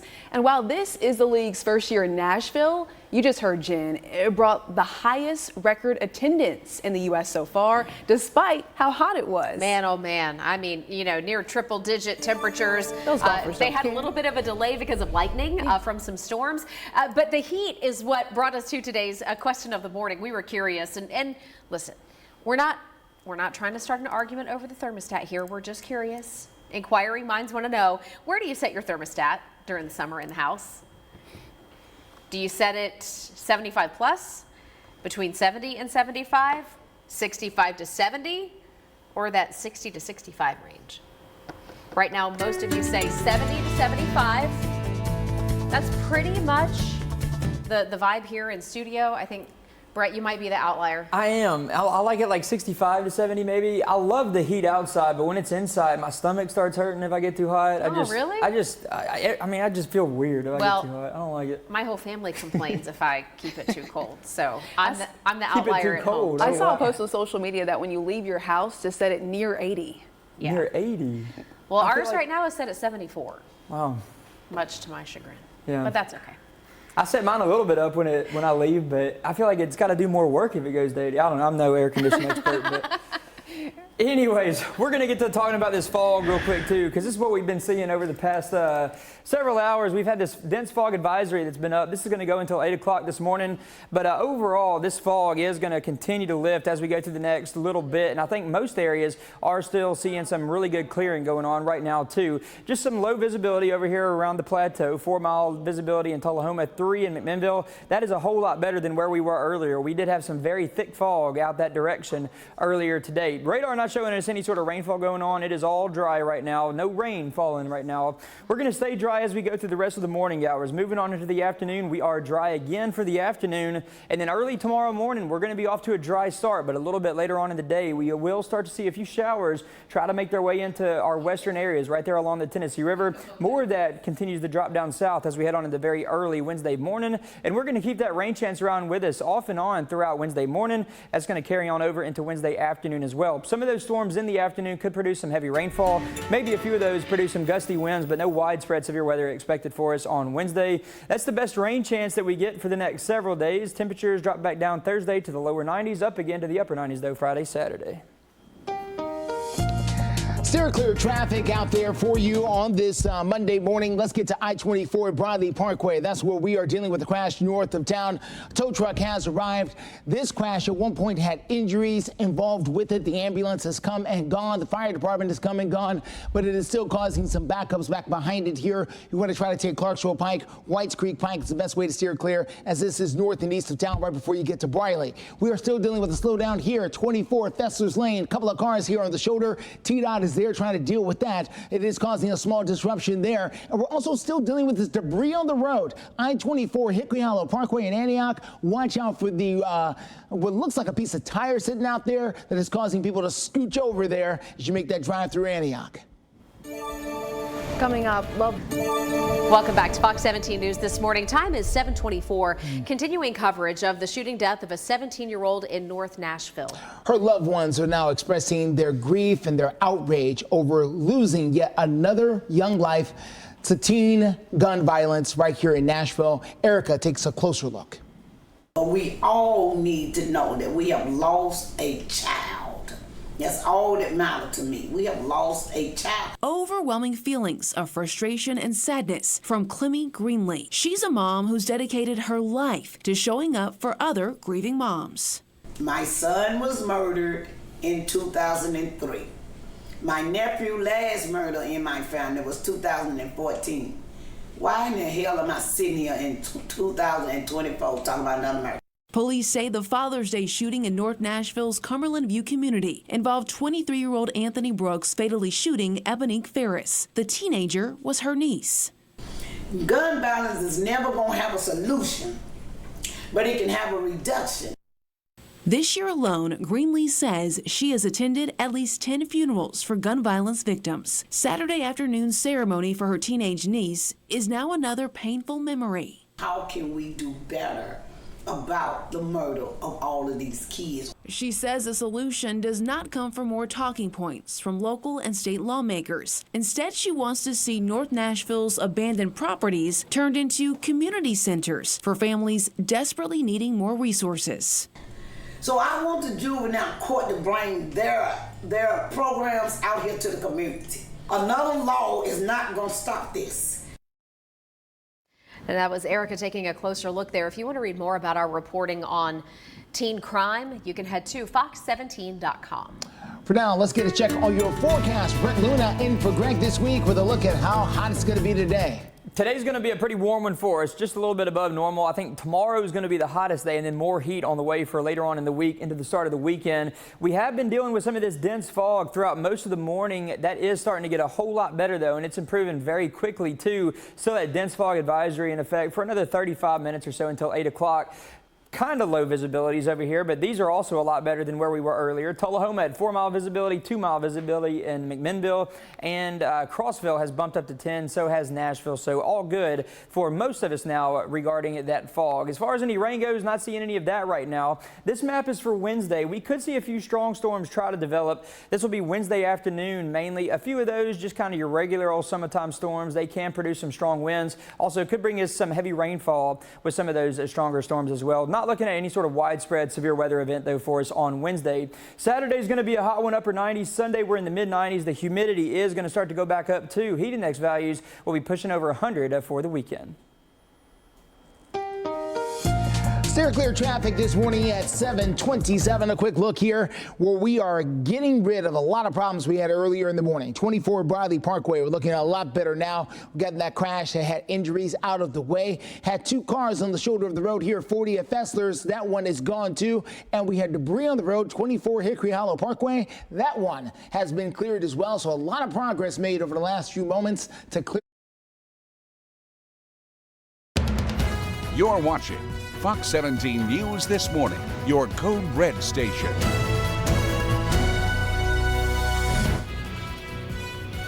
Good morning. Right now on Fox 17 News This Morning, Franklin Police making an investment to prevent choking deaths. Our Johnny Maffey is live in Franklin this morning with the newest information on this life-saving technology.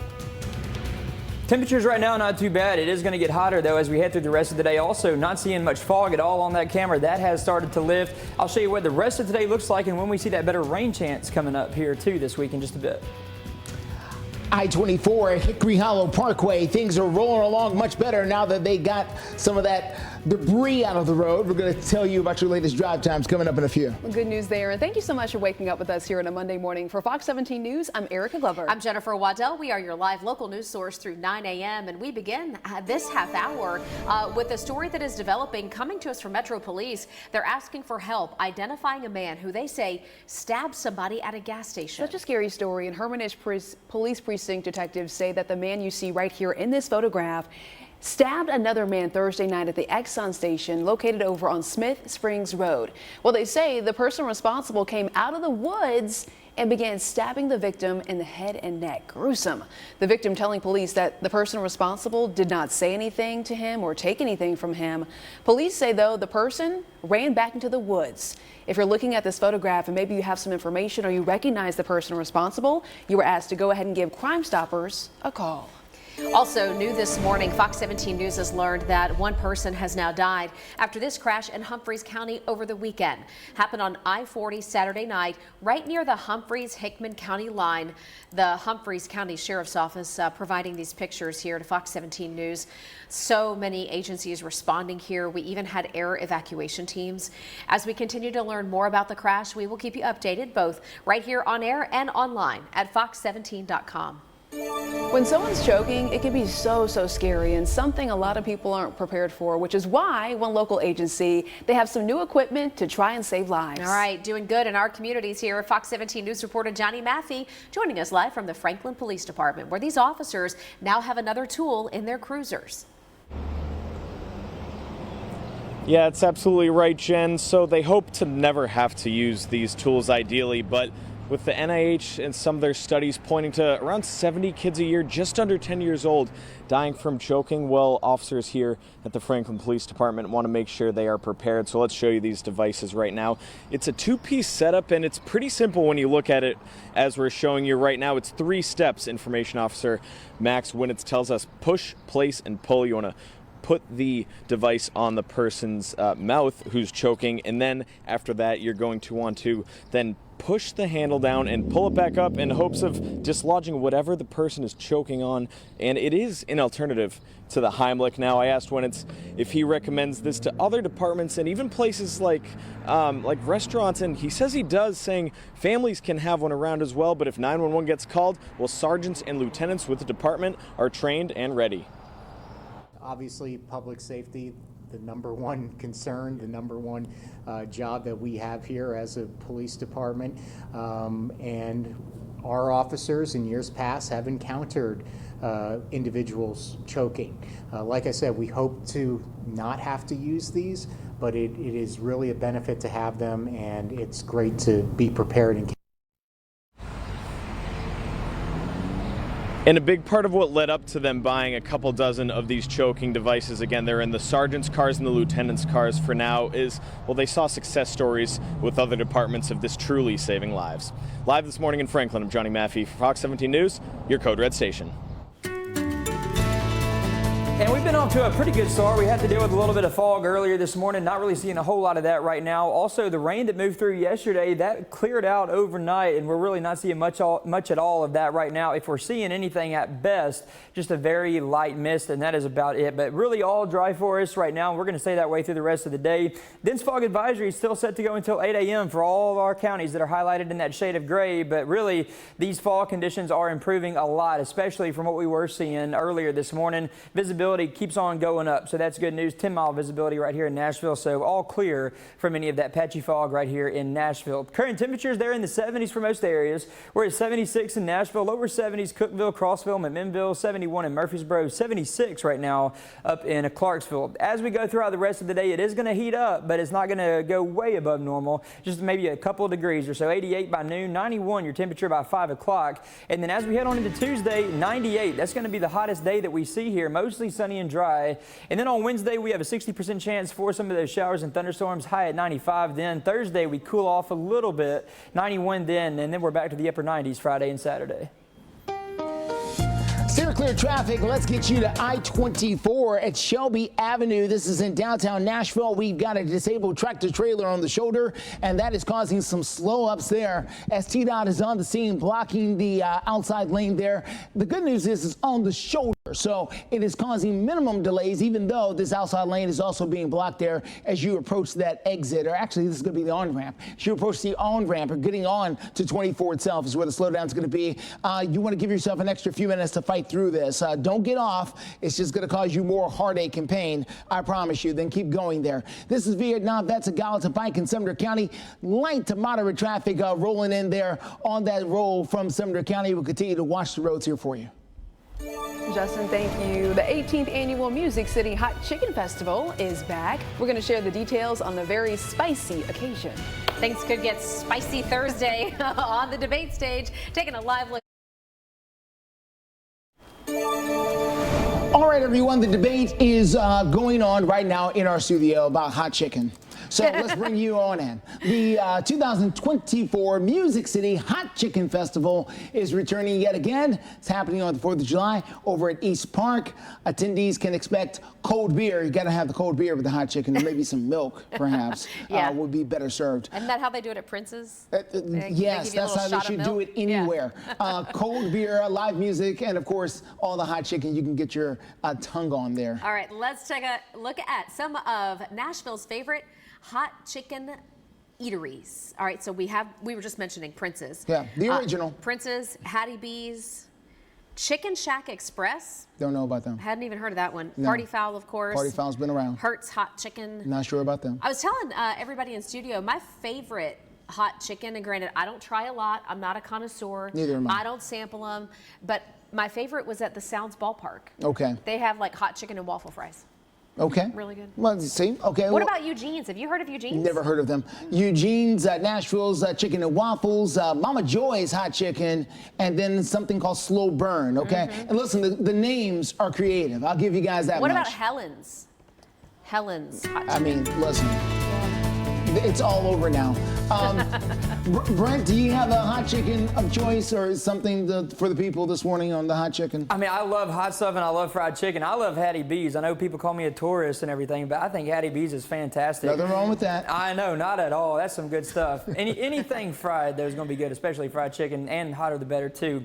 Here's your look right here. This is a fog advisory that we still have up. This is set to expire in about 20 minutes. This is going to go until 8 a.m., so about 20 more minutes left on that dense fog advisory, but the fog situation is looking a whole lot better now than it was earlier this morning. It was very thick earlier this morning. Right now, not seeing it really except for over here around the plateau. Still a little bit of patchy fog hanging out in some of those areas. That's going to lift out of here pretty shortly, though, and we're not going to have to deal with any of that for the rest of the morning. Temperatures right now, they're in the low to mid 70s. 70 in Cookeville, same goes for Clarksville. 76, that's the current temperature in Nashville, and we're at 71 right now in Dickson. As far as any outdoor plans for you go later on today, mostly sunny and dry as we head throughout the day. Upper 80s by noon, lower 90s by 2 o'clock, and then by 4 we should be in the lower 90s still. And this weekend is going to be a hot one. The humidity is also going to be going up too, so heat index values, so what it could feel like could be pushing above 100 for the weekend.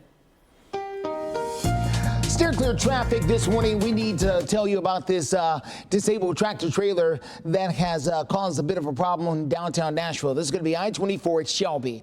What you're looking at right now is the Shelby overpass itself, and TDOT has set up right there underneath it to try, and they got the cones out as well. The tractor trailer is actually in front of this. You can't see it. It's just off camera to the bottom of your screen, so back behind it is where you're going to see the biggest part of that slowdown. My suggestion, give yourself the extra few minutes. The thing you would need to do to bypass this is not worth your time. I'm telling you, based on the way things are set up. Yeah, you could jump off at Hermitage and don't bother with it. You're going to hurt yourself. Don't worry about it. Just give yourself an extra 10 to 15 minutes. You can work your way through it there on I-24. We'll continue to follow other things across town. At 7:42 right now, still to come on Fox.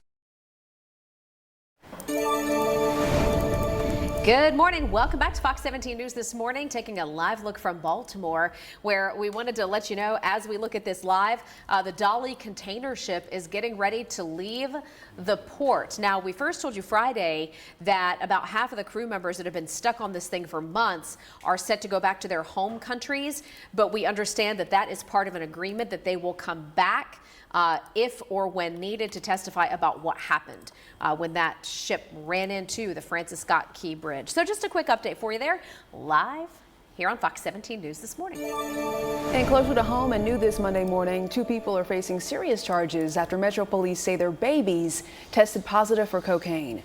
Police say that Vicky Easley and Maurice Harrison flagged police down near East Trinity Lane on Friday, and they told officers their 1-year-old baby ingested cocaine. Gosh. Officers brought the 1-year-old in and a 3-month-old baby to the hospital, and that's where they both, police say, were tested positive for the drug. Easley and Harrison are now charged with child neglect. Gracious. New this morning, the Better Business Bureau is sending out another warning, this time regarding moving companies.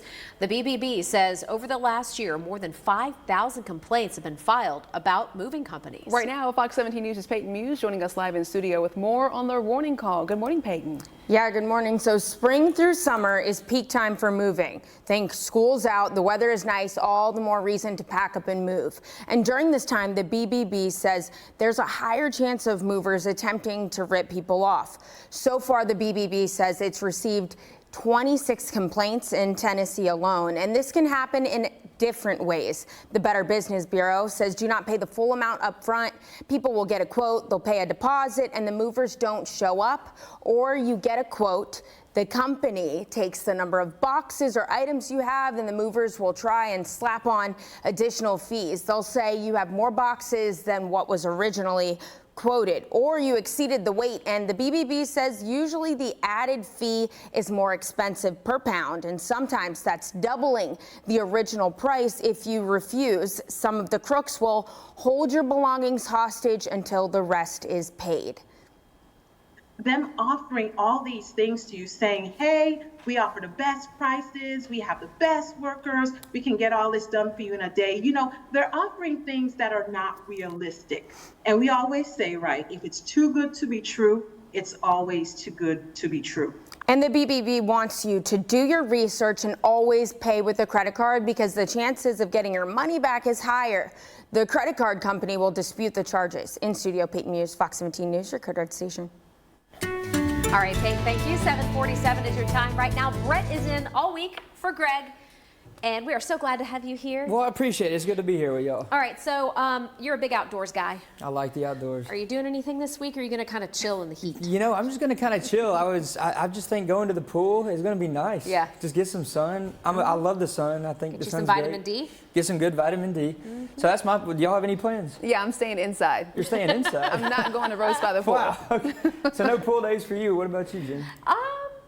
You know, we'll be outside, I'm sure. Yeah. Kids that do sports and stuff, we end up outside a lot. Man, it was hot this weekend, too. It was hot this weekend, and you know, today, you can't really complain too much about today because we're going to be in the lower 90s, and then tomorrow, you can complain about tomorrow. We'll be in the upper 90s tomorrow, so that heat is going to stick with us. Today, just a little bit above normal. Tomorrow, several degrees above normal, and then later on in the week, into the weekend, I think it's going to get even hotter, too. So some big heat is still on the way as we go through the rest of this week. Dense fog advisory is still set to go until 8 a.m., so another 12 minutes on that, but that is looking a lot better than what we were looking at a few hours ago. Still some patchy fog out here around the plateau and more of our eastern counties, and that's about it. Everybody else still doing pretty good with that. Radar not showing really anything on radar right now for Middle Tennessee or Southern Kentucky, and that's about how it's going to stay through the rest of today. Radar keeps us all dry through this afternoon and through the overnight hours. Tuesday morning, we're off to a dry start. By Tuesday afternoon, later in the afternoon, we could see some of those showers, a few thunderstorms moving closer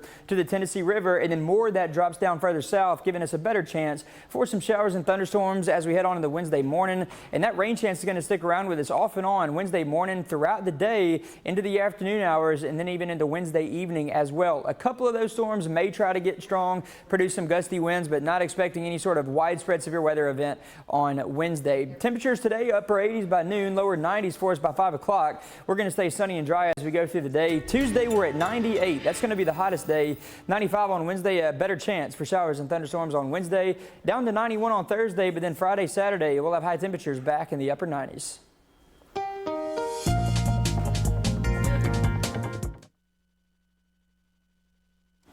Traffic out there for you this morning at I-24 Shelby Avenue. As you make that drive into downtown Nashville, we are dealing with a bit of a slowdown here because of a disabled tractor trailer that's up here on the shoulder of the road. You can't see it. It is just off camera, but you can see TDOT here giving, some warning here that people need to slow down and move over. So this is causing some problems as you make your way through the heart of downtown Nashville. You can see the backup back behind it there towards Fessler's Lane. You want to give yourself an extra few minutes. Yeah, you can get off and try to work your way around it. I wouldn't. It's just going to cause you extra time. Give yourself another 10 to 15 minutes. You can work past this right now, unless the backup gets really long. And in that case, I'll let you know the best way to steer clear. But hopefully they're about to pick up these cones and move things out of the way there. The other thing we're watching is this. This is going to be I-40 at Spence Lane. We are dealing with a disabled disabled vehicle, not a tractor trailer, but just here on the shoulder. You watch out for this as you make your way into town, as crews, once they get there, they may force everyone to move over to deal with that as well. Justin, thank you. 7:51 is the time. Still ahead. Nolensville getting its very first fire station. We'll take you there in moments. Good morning and welcome into Fox 17 News this morning. Just wanted to give you a pretty live look from across the country. This is in Santa Monica. Beautiful sunrise out there this morning. I don't know, I think ours looks better, but that's just me. When we get those sunrise shots from Nissan Stadium or the Batman building, those are beautiful too. Just wanted to say good morning to you. We know a lot of you have come to Middle Tennessee from California. We're glad you're here. Hope you feel at home. Keep it here to Fox 17 News this morning. We've got you covered for one more hour going into 8 o'clock. Let's get some updates now from Nolensville. The Nolensville Fire Department station is now open. Saturday marking the grand opening for the town's largest capital project ever. $12 million going into this building. Construction began more than 1 year ago. The new building does include a Can you say this word? Okay, decontamination. Decontamination space for cancer prevention. I'm going to get it right one day. Nolensville Fire and Rescue was previously housed at 7347 Nolensville Road. The fire rescue squad spent the last 18 months, though, in a temporary trailer waiting for this day. So the new fire station has 5 full-time crew members, as well as part-time and volunteer members too. We can just call it decon. Decon. Decon. Yeah, we sound official that way, right? Okay, 7:55 right now. Did you know that, listen to this, and I don't know if you're in the same boat, but there is a new survey that finds about half of people surveyed recently feel guilty when they're on vacation, even if they are still working while they're on vacation. 86% of people in a recent survey said they get phone calls and messages from colleagues while they're off the clock. More than 60% say they feel anxious if they don't check their work messages, and 59% say, yeah, they struggle with switching from work mode to vacation mode. The survey also points to 70% of participants experiencing mental health issues from overworking. I understand it just depends on what industry you work in. If you're in medicine, sometimes you got to check back in to get your patient notes. Sure. But if you're here and you know you've got a lot of other competent people who can step in when you're on vacation. Well, I say that just you because, don't worry. Yeah, my husband has to always check back in even when he's on vacation. Yeah. So You just gotta make it work. True. Talking about working. And I guess that is one of the benefits of our job, because I'd just like to go up to the mountains, you know, where there's no service or anything, and nobody can really call me for like a week.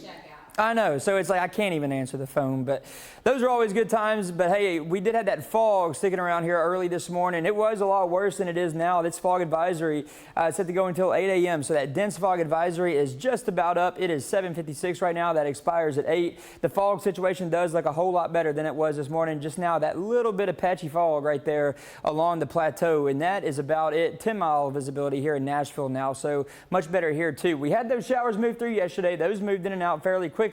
Now that cold front is down south of here, taking those showers around the Mississippi and Alabama area. Now moving on into Wednesday. This map is not for today. This is for Wednesday. There's that level 1 risk for a good bit of Middle Tennessee and Southern Kentucky, and that's really just for the chance for some strong winds. A few of those thunderstorms that move in during the afternoon hours on Wednesday could produce some strong wind gusts. Also, some of those could produce some heavy rainfall as well. Saturday and Sunday are going to be warm. Was 99 Saturday. Sunday we're at 96. Also a better chance for some showers and thunderstorms for us on Sunday too. The humidity will also build up for the weekend, so heat index value, so what it could feel like is going to be pushing that over 100. Steer clear traffic. Something big just popped up here that we need to tell you about. This is going to be I-65 near Bradley Parkway as you make that drive into Nashville from Madison. We understand that we've got reports of an overturned vehicle. We can't see it, but we certainly see the backup right here going all the way out. Here's the Nashville Fire Department just arriving to the scene. Boy, they're arriving in mass. 1, 2, 3, 4 vehicles from the fire department pulling into place to deal with this. I may need to move the banner here, or they got to move the camera, one or the other, so we can see. Before we get deeper into that, let me show you where we're talking about here on our maps. Coming down from I-65 from the Madison area, right before you get to Bradley Parkway, that's where the slowdown is going to run all the way back for several miles here. You want to try to take Gallatin Pike or Dickerson Pike. Those are going to be your best ways to steer clear. Justin, thank you very much. At 6:58, happening today, there looks to be a rally planned at the Tennessee State Capitol in Nashville starting in just a few minutes. This is regarding abortion rights and folks who are planning to protest over that. Right now, we're going to check in with Fox 17 News reporter Madeline Nolan. Madeline, what are you seeing behind you right now? Well, so far we haven't seen but one person show up to this rally out here, this supposed rally/strike, because today marks 2 years since the Supreme Court Dobbs decision effectively overturned Roe v. Wade. Now, the anniversary comes as High Court consider another potentially monumental abortion case, and it could rule any day now on whether a federal law mandating emergency care can override a state ban on procedure. Now, we're here at the state capitol waiting for more people to show up to this supposed protest/strike. We're still working on finding more people. I see that there are 2 ladies sitting over there on the steps. We did talk to one of the ladies there in the pink shirt earlier. She says that she was told to come here at 8 a.m. because it's from 8 a.m. to 10 a.m. But then she also got an email that it's from 8 a.m. to 10 p.m. so it could be happening all day, and so we're still waiting to get more information on exactly what is going to be happening out here this morning. For now, live here in Nashville, Madeline Nolan, Fox 17 News, your Code Red station. You're watching Fox 17 News This Morning, your Code Red station.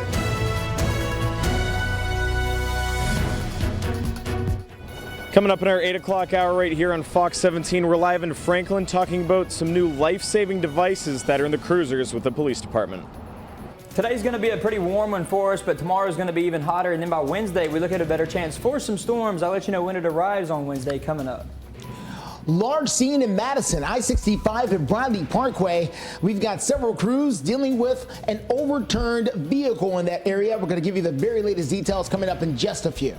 All right, a lot to get to, but we do want to start by saying thank you for joining us here on a busy Monday morning. For Fox 17 News, I'm Erica Glover. And I'm Jennifer Waddell. We're glad to be your live local news source through 9 a.m. Getting you started this hour with a breaking news update new this morning from Smoky Bar News. 2 deputies in Robertson County injured after a traffic stop trying to get this guy pulled over. It turned into a county-wide pursuit. Deputies stopping Timothy Scott at a Dollar General over in Ridgestop. And after leaving the store, police say Scott was cornered on Bailey Street, not realizing it was a dead end. Police then say the chase continued on I-65 where the suspect was arrested. Leaders say that Scott hit 2 patrol vehicles, hurting 2 deputies. He's now facing several charges, including aggravated assault on a first responder. At 8:01 right now, we have officers in Franklin that have another tool in their toolbox, you could say, to help keep people safe and to save lives. Yeah, the department just got some new anti-choking devices. So right now we're getting an update from Fox 17 News reporter Johnny Maffey. Good morning, Johnny. Good morning, Jen and Erica. So Chief Deborah Faulkner here in Franklin saw these new anti-choking devices and heard some success stories at other departments, not just here in Tennessee, but in the area. And so she wanted in. And one of the reasons they think this can help is because, well, police officers often get to those emergency scenes when the bell rings before firefighters and EMS because they have more faster and versatile cars. So it could really be a benefit when the moment matters the most. Now let's pull up on your screen here. Fox 17 got a look at some of these choking devices inside the station, and you can see here it's called a vac, and lieutenants and sergeants now all have them in their cruisers. It's 2 pieces that attach. You place it over the mouth of the person choking, push the handle down, then pull it back up in hopes of dislodging whatever that person's choking on. I know there are other law enforcement agencies across the nation that have invested in the vac devices. There have been success stories, lives saved because of vac. So we just felt it was imperative for our sergeants and lieutenants to have these. So Max Winnitz, who you just heard from with the Franklin Police Department, says he does recommend these to other departments and even restaurants and families, which we'll talk about more coming up at 8:30 right here on Fox 17, and also take a look at some numbers that show how dangerous choking can be. Live in Franklin, I'm Johnny Maffey, Fox 17 News, your Code Red station. And we are off to a dry start this morning, really not seeing any rain right now on the radar. And we're going to stay pretty dry as we go through the rest of the day. It is going to be all good for us. It will be a little bit warm, and but we were dealing with some of that patchy, dense fog earlier this morning. Dense fog advisories were up for everybody. Those expired at 8 o'clock, and that fog has all lifted now. These numbers look a whole lot better than they were looking earlier. We did see some very low visibilities, less than a mile over there around the plateau especially. Some very thick fog was out that way early this morning. Temperatures right now, they're in the low to mid 70s for most locations, but Nashville, we're already at 80, 76 up in Gallatin, 74 in Murfreesboro, 75 the current temperature down there in Columbia. As we go through the rest of the day, it is going to warm up pretty quickly too, but not a whole lot different than normal for this time of year. We'll be in the upper 80s by noon, 91 your temperature by 5 o'clock. Plenty of sunshine for us as we head through the day. We're going to be staying dry too, and then as we go through the next several days, our temperatures do start to go up some of these days. 98 our high temperature on Tuesday, 95 on Wednesday, and there's that 60% chance for showers and thunderstorms off and on starting early Wednesday morning. Those will continue off and on throughout the morning, on into the afternoon and the evening hours. 91 on Thursday, and then we're back to the upper 90s for Friday and Saturday. Steer clear traffic out there. Let's get you an update about what we're facing on I-65 at Bradley Parkway. We've got several members of the Nashville Fire Department there along with EMS. They are dealing with people who could be hurt as a result of this overturned vehicle. We believe, and you got to look closely, it's right here. We believe these are wheels, and it's tough to see, but we believe these are the wheels in the air of that overturned vehicle on I-65 near Bradley Parkway. Some traffic is getting by, but there's a significant slowdown back behind it. So let me show you that very quickly here. This is going to be that scene, I-65 at Bradley, right before you get off at the exit there for Bradley Parkway. That's where the slowdown does begin. Authorities are on the scene directing traffic. It would seem they're stopping everyone from getting onto Bradley right now, and that's going to be a significant blow in a lot of different directions. So let me show you what we're dealing with here on our maps. This is as you make that drive down. You can see where Bradley Parkway is here and the long backup back behind it. You want to use Gallatin Road, Dickerson Pike. Those are going to be your best friends this morning to try and get past this. All right, Justin, thank you. We have an update this Monday morning to a follow-up regarding a story we previously told you about involving a Gallatin City Council member who stepped down after she says she was being bullied by another council member. All right, so this is the story that started a few weeks ago when Gallatin Councilwoman Eileen George resigned abruptly from the council during a meeting. She accused other councilman Pascal Jouvence and his supporters of bullying her. Well, now, coming up tomorrow, Gallatin City Council is set to host a special meeting to vote on a replacement. Now, Mr. Jouvence, for his part, says that the claims against him are false, and he has asked Ms. George to take everything back. If you'd like to read more about it, just head to our website, fox17.com. 8:06 is the time, and right now we're showing you a live look over at Nissan Stadium. We have an update about the construction of the new Nissan Stadium. We're going to tell you why city leaders say in some ways they are ahead of schedule. Nearly 22 million children living in America rely on schools for their meals. Fox 17 News and our parent company, Sinclair Broadcasting. 8:09 is the time. Work continues on the brand new home for the Tennessee Titans. The Titans have a $2.2 billion stadium that is currently under construction, even though mostly it's a hole in the parking lot right now there at Nissan Stadium, the current Nissan Stadium. However, that is major progress for the team who broke ground back in February. However, team officials told the Metro Sports Authority that right now things are on time, they're on schedule. As a matter of fact, there's a little bit ahead of schedule. Now, one thing to note, they also say that the total design of the stadium is not quite finished yet. There's still a couple of things they're trying to iron out. Here's Bob Mendez, the Nashville Chief Development Officer, to explain. Like you'd expect with a project this big, there's some pretty substantial design things that are still underway that everybody's working in good faith. We're working really hard to get them all resolved by the end of the summer. Maybe we won't get there, and let you know we're planning for that. Okay. The city says that the brand new East Bank that's around the stadium is going to be an entire neighborhood. They say it's not going to be allowing short-term rentals. They also are only going to allow bars within 1 block of the stadium once it's done. By the way, the stadium is set to be done by spring of 2027. We'll see. Let's talk about the Tennessee Volunteers, the Big Orange, in a win or season over situation against Texas A&M in the College World Series. And guess what? They won. After being down most of the game down there in Omaha, Nebraska.